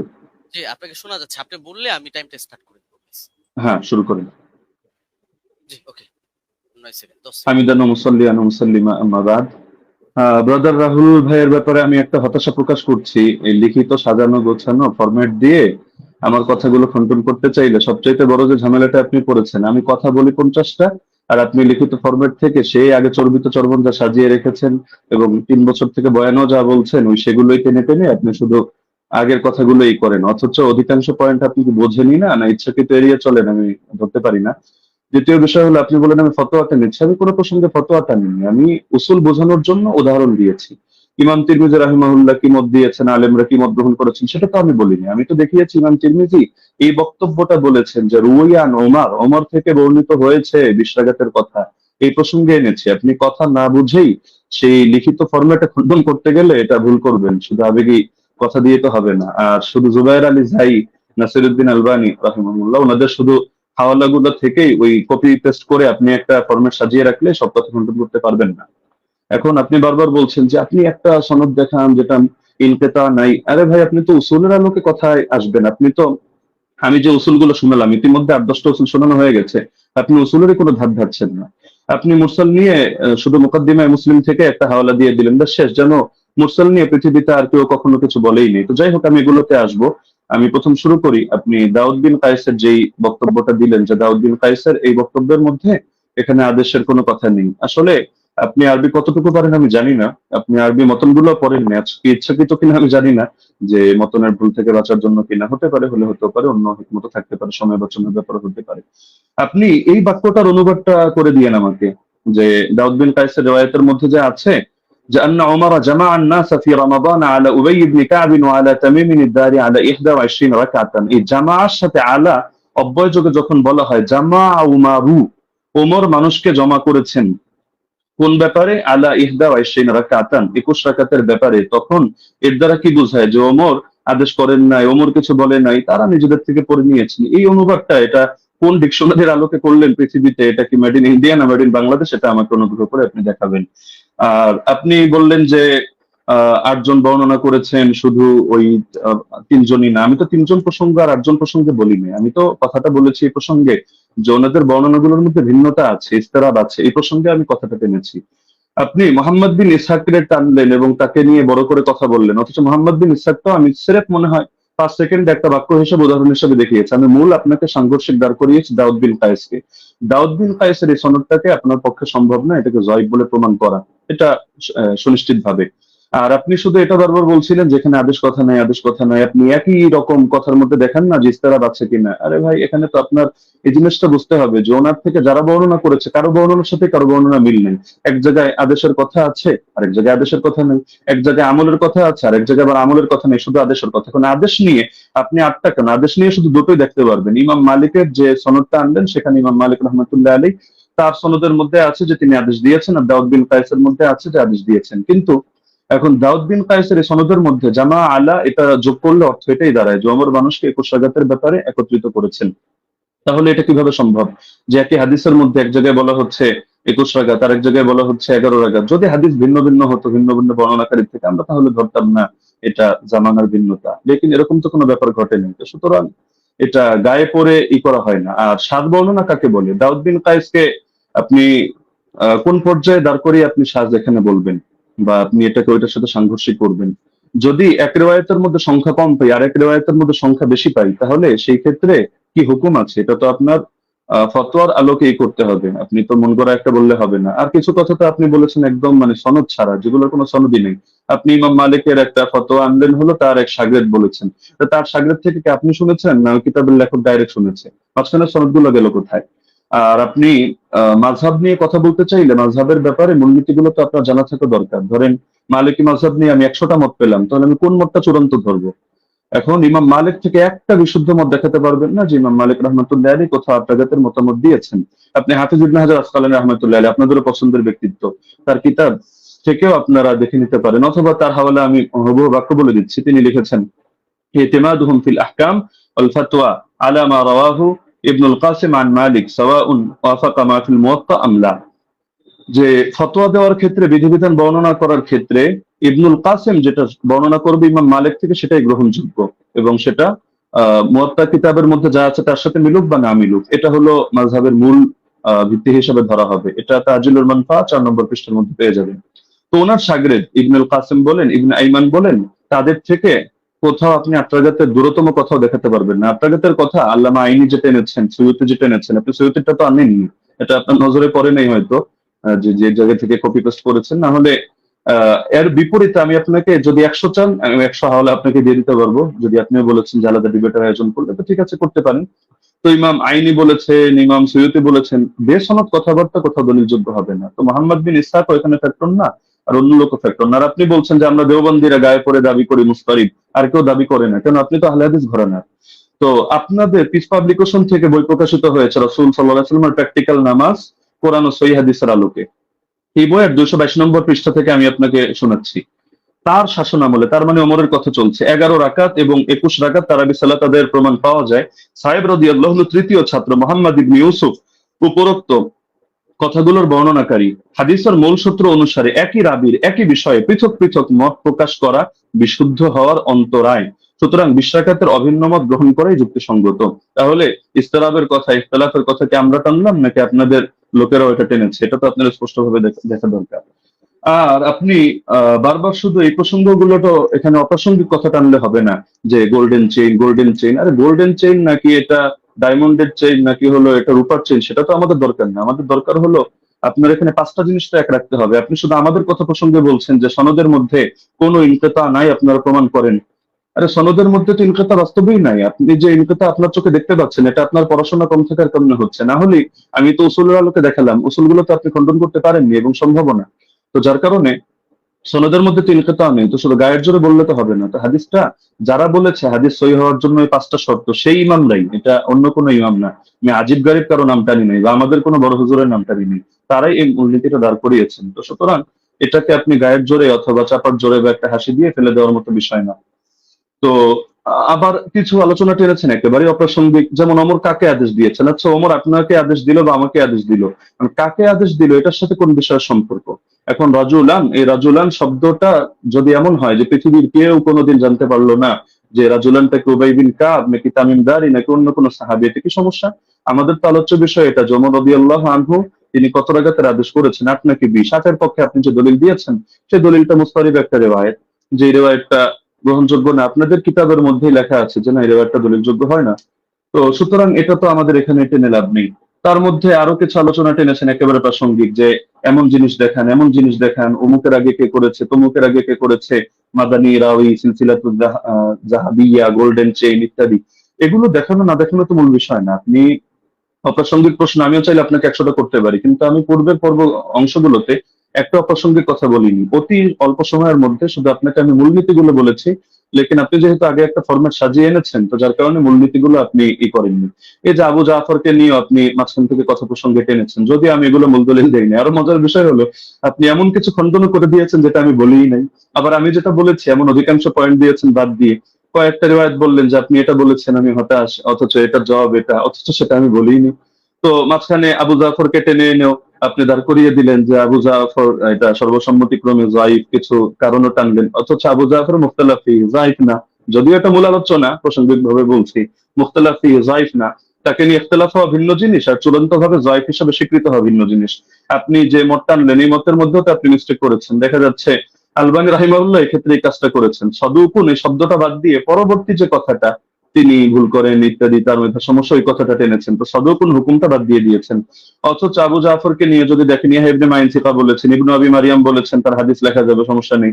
ইবনুল মাদিনী বলেছেন সে আমাদের দৃষ্টিতে সিকা। ইবনু আম্মার মাউসিলি বলেছেন সিকা। আবু হাতিম বলেছেন সিকা, সাদুক, সালিহুল হাদিস। জাকারিয়া সাজি বলেছেন সাদুকুন লাইসা বি মুতকিনিন।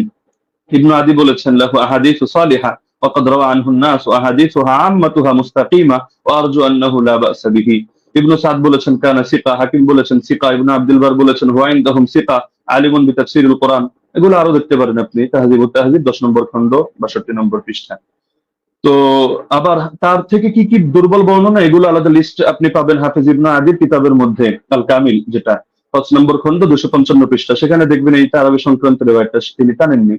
তো বারবার আপনি মুরসাল মুরসালি গায়ের জোরে মুরসাল সাব্যস্ত করে দিয়েই কথা তো শেষ না। আমরা যে মূলনীতিগুলো বললাম, আর এটাও আমরা দেখালাম যে সনদ কোথাও সহি না হওয়ার পরও সেই ক্ষেত্রে আপনার হুকুম আরোপ করে দেওয়া হয় যে এই জিনিসটা যেহেতু উম্মতের ব্যাপক আমলের মধ্যে আছে, কখনো কখনো সেটাকে আমলযোগ্য বানিয়ে দেওয়া হয়। এটা আহ, মানে ইমামদের সর্বসম্মত একটা উসুল, যদি আমরা এগুলোকে কোনোটাকে মূল ধরি নেই।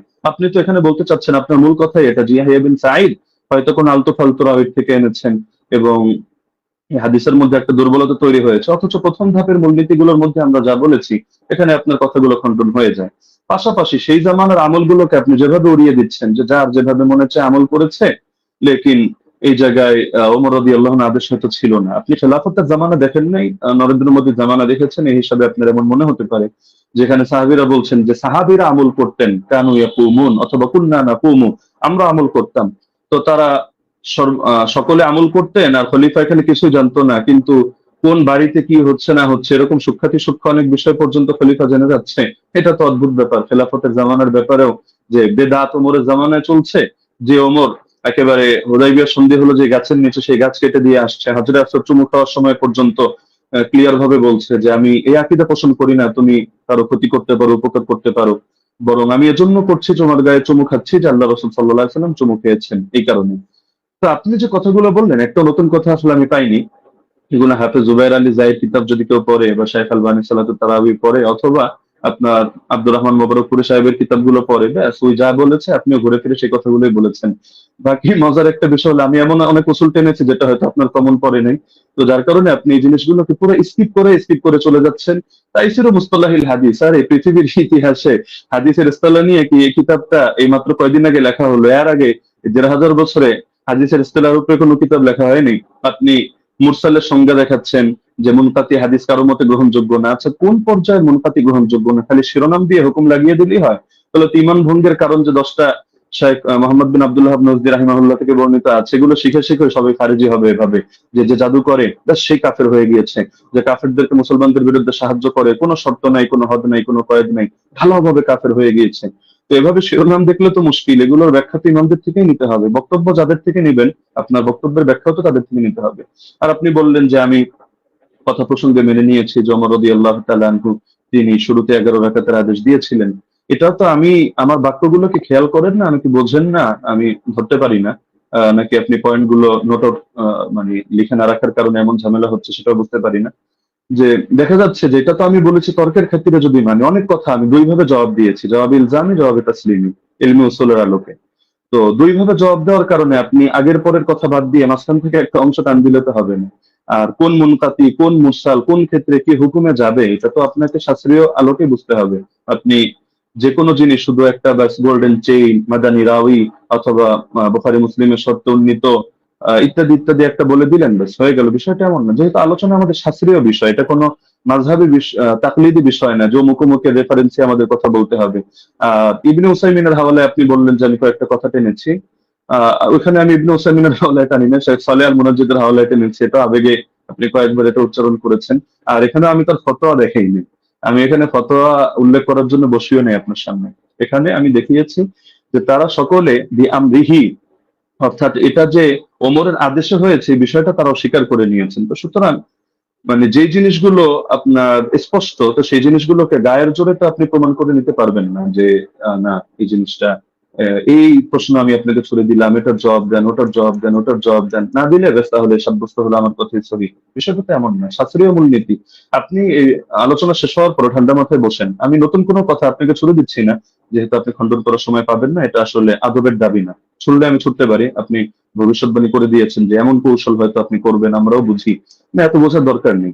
আহ আমার ব্যাপারে খারাপ ধারণা আপনি অযৌক্তিকভাবে রাখারও কোনো কারণ নেই। আর আমি তো আপনার মতো পুরোনো ডিবেটারও না যে এখানে ডিবেটের কৌশল খাটিয়ে আমি আপনাকে পরাজিত বা অপমানিত বা লাঞ্ছিত করতে চাবো না। আপনি আমার দিনী ভাই, মহাব্বতের ভাই। আপনি কাফের মুশরিকদের বিরুদ্ধে যে কাজ করেন আমি এগুলোকে শ্রদ্ধা করি এবং উৎসাহ দিই, দোয়াও করি। আগামীতেও আমি আশা রাখি আপনি কাজগুলো কন্টিনিউ করবেন। তো সুতরাং আপনার সাথে আমার কোনো দ্বন্দ্ব নেই, কোনো ভিন্ন কিছুও নেই। আল ওয়ালা আল বারা, এই আকীদাই তো আমরা ইসলাম থেকে লালন করি। তো সুতরাং অপ্রাসঙ্গিক কথা না টেনে আপনি মূলনীতির আলোকে বিষয়গুলো বোঝেন। প্রয়োজনে আপনি এই ভিডিওটা এটা শেষ হওয়ার পরও লাইভ স্ট্রিমিং আপনি ঠান্ডা মাথায় 10 বার শোনেন, 20 বার শোনেন, প্রয়োজনে মুযাকারা করেন। কোন ভুল যদি আপনার কাছে মনে হয় আপনি স্বীকার করে নেন, সমস্যা নেই। আর যদি মনে হয় না ভুল না আপনারটা সঠিক, ঠিক আছে, আপনি স্থির থাকেন। বাকি সারা দেশ তো দেখছে, তারা বিষয়গুলো সঠিকভাবে বিবেচনা করবে। আমরা তো এখানে কোনো বিচারক নির্ধারণ করে বসিনি। তো যার কারণে পুরো দেশ এটা কমন সেন্স দিয়ে বিবেচনা করবে। জাযাকাল্লাহ। আমি সেকেন্ড সময় অতিরিক্ত নিচ্ছি না। জি, মুফতি আলী ওসামা, আপনি চাইলে 2 মিনিট ইউজ ব্যবহার করতে পারতেন। বাদবাকি আপনি না, করেননি। ব্রাদার রাহুল বলেন। যে আমাদের খণ্ডন যে 2টি পর্ব ছিল, 2টি শেষ হয়েছে। এখন আপনারা শুধু 5 মিনিট করে সময় পাবেন। এটা হচ্ছে রিভিউ পর্ব, অনুসংখ্য পর্ব। এই পর্বে আপনারা 5 মিনিট করে আলোচনা করতে পারবেন। নতুন কোনো তথ্য আপনারা অ্যাড করতে পারবেন না এই পর্বে। হ্যাঁ, আমি ব্রাদার রাহুল হোসেন আপনার কাছে যাব এবং আপনি বললে আমি আপনার টাইমটা শুরু করব। জি, শুরু করুন। জি, সো বিসমিল্লাহ। তো শেষ থেকে শুরু করি। ওস্তাদ জি বারবার কয়েকবার অভিযোগ করলেন বারংবার যে আমি জুবাইর আলী জাই আর আলবানির বই পড়ে এসে বসে পড়েছি। কার বই থেকে ইলম নিয়েছি? সালাফদের থেকে তো আমরা ইলম দেবো, তাই তো? আলেমদের কাছ থেকে, কোনো জাহেলের কাছ থেকে তো নিইনি, তাই না? আমি তো আপনাকে বলতে পারি যে মৌলানা আব্দুল মালিক সাহেবের বই থেকে ঢের প্রমাণ দেখিয়েছি। তো তার কাছ থেকে জ্ঞান নিয়েছি, আপনার কাছ থেকে আমি জ্ঞান নিই। বিভিন্ন জায়গা থেকে জ্ঞান নিই। আমি জ্ঞান আমার উপরে এলহাম আসবে না। এটা অন্তত আপনি মানেন যে আমার প্রতি এলহাম আসবে না। আলেম ওলামাদের বই পড়েই আমাদের এখানে আসছে, এসে আলোচনা করা। তো এখানে এত এতরাজ করার অভিযোগ মানে কি আমি বুঝলাম না। 2 নম্বর, তিনি বললেন যে আমি নাকি এমন কিছু অভিযোগের জবাব দিয়েছি যেহেতু আগে থেকে স্লাইড তৈরি করে রেখেছি, এই জন্য নাকি আমি তাল খয়ে ফেলেছি। আমি অবাক হয়েছি যে ভাবলাম যে ওস্তাদ জি হয়তো অনেক কিছু মানে একদম ইলমে হাদিসের অনেক কিছু নিয়ে আসবে। এসে আমি অবাক হয়েছি, না কিছুই নিয়ে আসেনি। একটা মুত্তাসিল সনদই পেশ করতে পারেনি। তার জন্য আমি অনেক কিছু ভেবে অনেক কিছু রেডি করে গেছি। দুর্ভাগ্য যে আমি যা রেডি করেছি তার 30% দলিল দিতে পারিনি।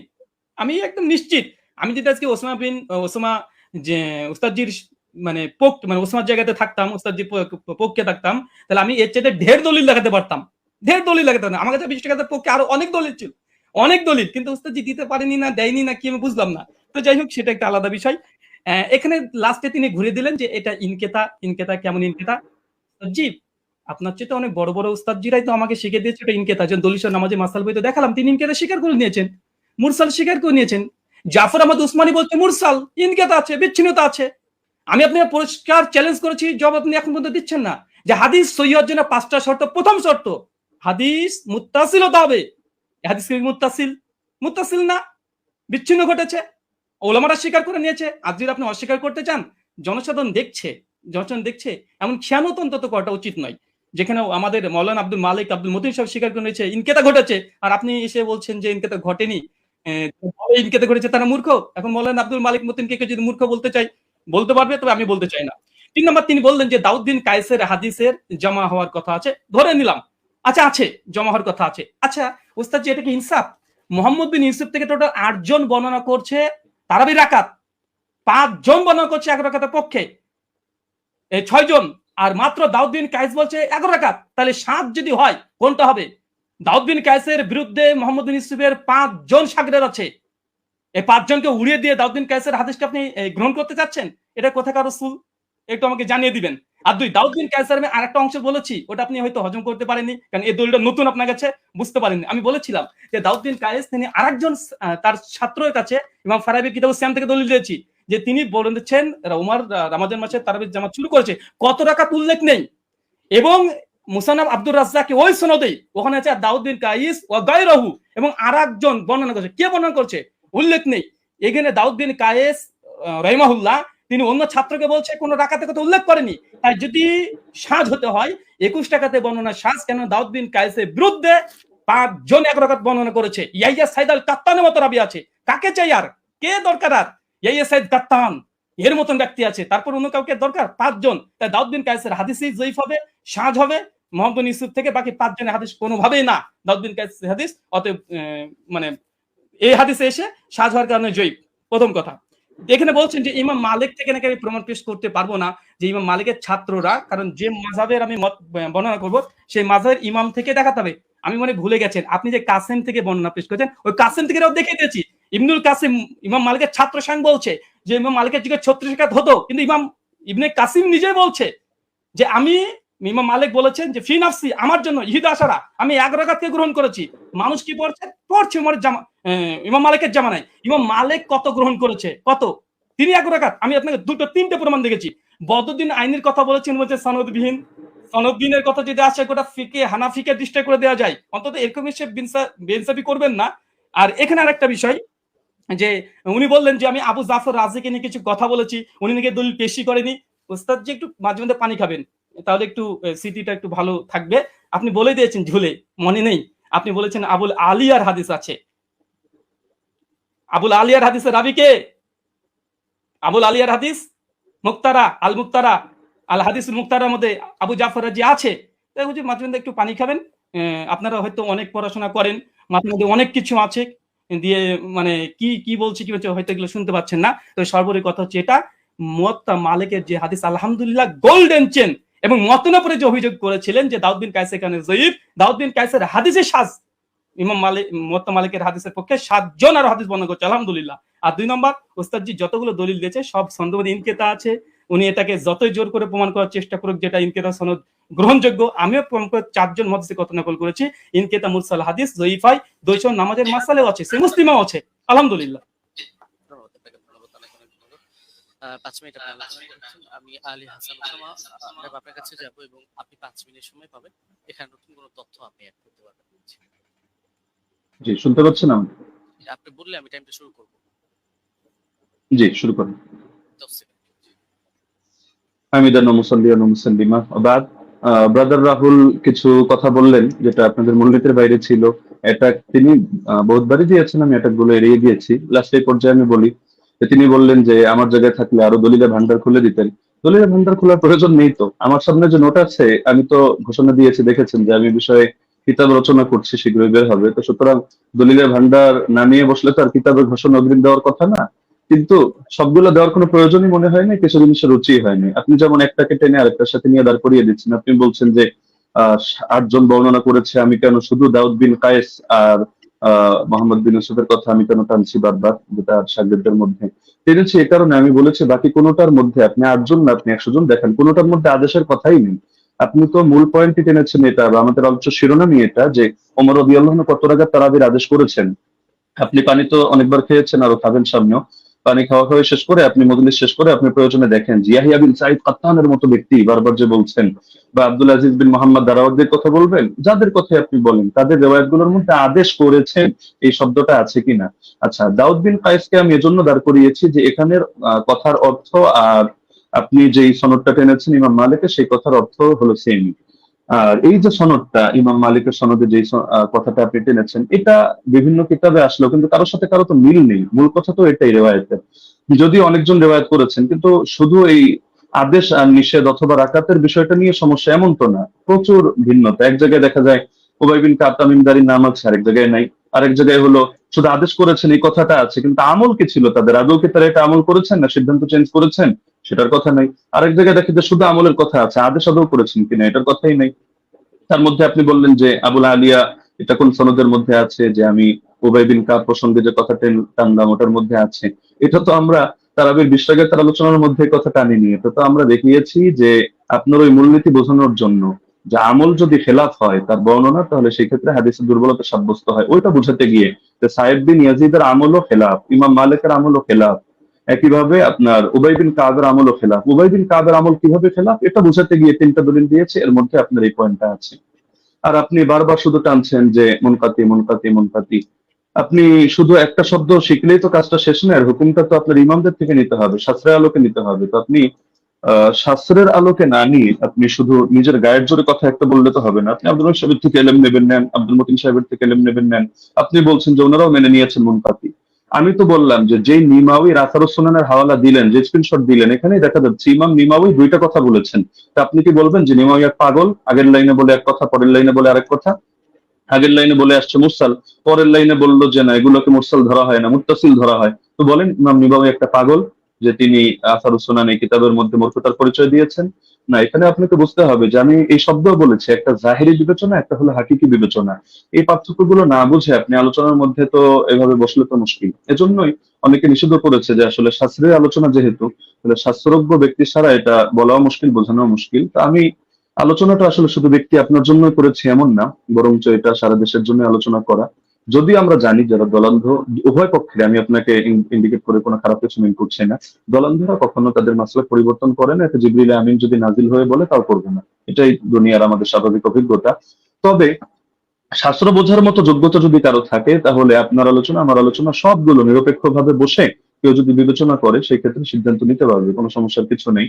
এটা নিয়ে আলাদা করে আমারও মন্তব্য করার কিছু নেই, আপনারও মন্তব্য করার কিছু নেই। মন্তব্যটা জাতি করবে। এখন আমি যদি গায়ের জোরে একটা মন্তব্য করি, আপনি যদি গায়ের জোরে একটা মন্তব্য করেন, এটা ঘুরে ফিরে সে চর্বিত চর্বণ কথাই হবে। এটা জাতি তারা রিভিউ দিতে পারবে, তারা আলোচনা করতে পারবে। আর আপনি ইমাম মালিক রাহিমাহুল্লাহ সূত্রে ইবনুল কাসেমের থেকে যে বর্ণনাটা আনলেন, আমি তো এটা বলেছি যে এটা নিয়ে যদি আপনি আলোচনায় বসতে চান তাহলে স্বাগতম আপনাকে। আমরা কত শত আপনার রেফারেন্স দরকার আমরা দেখিয়ে দিব যে ইমাম মালিক রহমাতুল্লাহ আলাইহি থেকে স্যার 2টা মত আছে।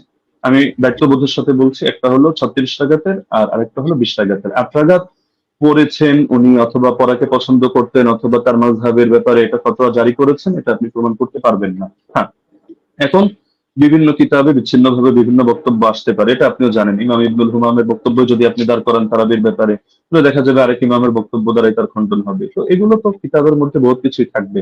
শাস্ত্রের কাজই তো এটা, আপনি কিতাব থেকে কিভাবে আলাদা আলাদা করে বুঝবেন এই জিনিসটা আপনাকে হাসিল করতে হবে। আর আপনি যে কথাটা বললেন মুরসালের হুকুমটা সহিহ মুসলিম থেকে, যেহেতু সময় প্রায় শেষ আমি এটা বলার সুযোগ নেই, আমি আপনাকে রেফারেন্সটা দিয়ে দিচ্ছি। শারহ ইলাল তিরমিজি 1 নম্বর খণ্ড 543 পৃষ্ঠা থেকে আপনি এটা দেখে নেবেন যে আসলে এই মুরসালকে ঢালাওভাবে অগ্রহণযোগ্য কিনা। না, অগ্রহণযোগ্য না, এই কথাটা একটা বেদাতি কথা। তো এটা কিভাবে কি আমি আর সময় নিচ্ছি না, আপনি দেখে নিয়েন শারহ ইলাল তিরমিজি থেকে। জাযাকুমুল্লাহ, উহিব্বুকা ফিল্লাহ। আসসালামু আলাইকুম ওয়া রাহমাতুল্লাহ। জি, আপনাদের দুজনকে অনেক অনেক ধন্যবাদ, এবং ব্রাদার রাহুল হোসেন এবং শেখ মুফতি আলী হাসান ওসামা। আমাদের এই প্রোগ্রামটা খুবই চ্যালেঞ্জিং ছিল। আলহামদুলিল্লাহ আমরা চেষ্টা করেছি প্রোগ্রামটি নিরপেক্ষভাবে পর্যালোচনা করার জন্য, পরিচালনা করার জন্য, এবং এই প্রোগ্রামটি আপনারা আমাকে আমাকে সহযোগিতা করেছেন। দুজনেই খুব সুন্দর আলোচনা করেছেন, এবং যারাই আলোচনা শুনেছেন আমি বলবো যে আপনারা নিজেদের মধ্যে ফাসাদ না করে আপনারা অবশ্যই দলিল গুলোকে বিবেচনা করে আপনারা সেই অনুযায়ী আমল করবেন। এবং আজকে আমার প্রোগ্রাম পরিচালনার ক্ষেত্রে যারা আমাকে সহযোগিতা করেছে, আমার পরিচালনা কমিটি, আমাদের সাথে রয়েছেন সকলের সুপরিচিত শেখ মাহবুবুল আমিন ভাই, তিনি নাস্তিকদের সাথেও ডিবেট করেন, এবং আমার সাথে রয়েছেন আমাদের রিপোর্টার মোশাররফ হোসেন ভাই এবং শিহাব মির্জা ভাই সহ আরো কয়েকজন ছিলেন। সকলকে ধন্যবাদ জানাই। এবং সর্বোপরি আমি প্রোগ্রামটি শেষ করব, শুধু শেষ কথাটা বলবো যে আমরা সকলেই নিজেদের মধ্যে মতানৈক্যকে দ্বন্দ্ব হিসাবে না নিয়ে আমরা নিজেদের যে মতের পার্থক্য আছে সেটাকে সুন্দরভাবে বিবেচনা করে আমরা উগ্রতা না করে নিজেদের সুন্দর মন মানসিকতায় মেনে নিই। এ পর্যন্তই আমি বলবো এবং শেষ করব। শেখ মুফতি আলী হাসান ওসামা হাফিজাহুল্লাহ এবং ব্রাদার রাহুল হোসেন হাফিজাহুল্লাহ, আপনাদের দুজনের জন্য অনেক অনেক শুভকামনা রইল। আপনারা ভালো থাকবেন, সুস্থ থাকবেন। এতক্ষণ পর্যন্ত দর্শক যারা আমাদেরকে দেখেছেন, সময় দিয়েছেন, আপনাদেরকেও অনেক অনেক ধন্যবাদ। আজকের মতো বিদায় নিচ্ছি। আসসালামু আলাইকুম ওয়া রাহমাতুল্লাহি ওয়া বারাকাতুহু। ওয়ালাইকুম আসসালাম।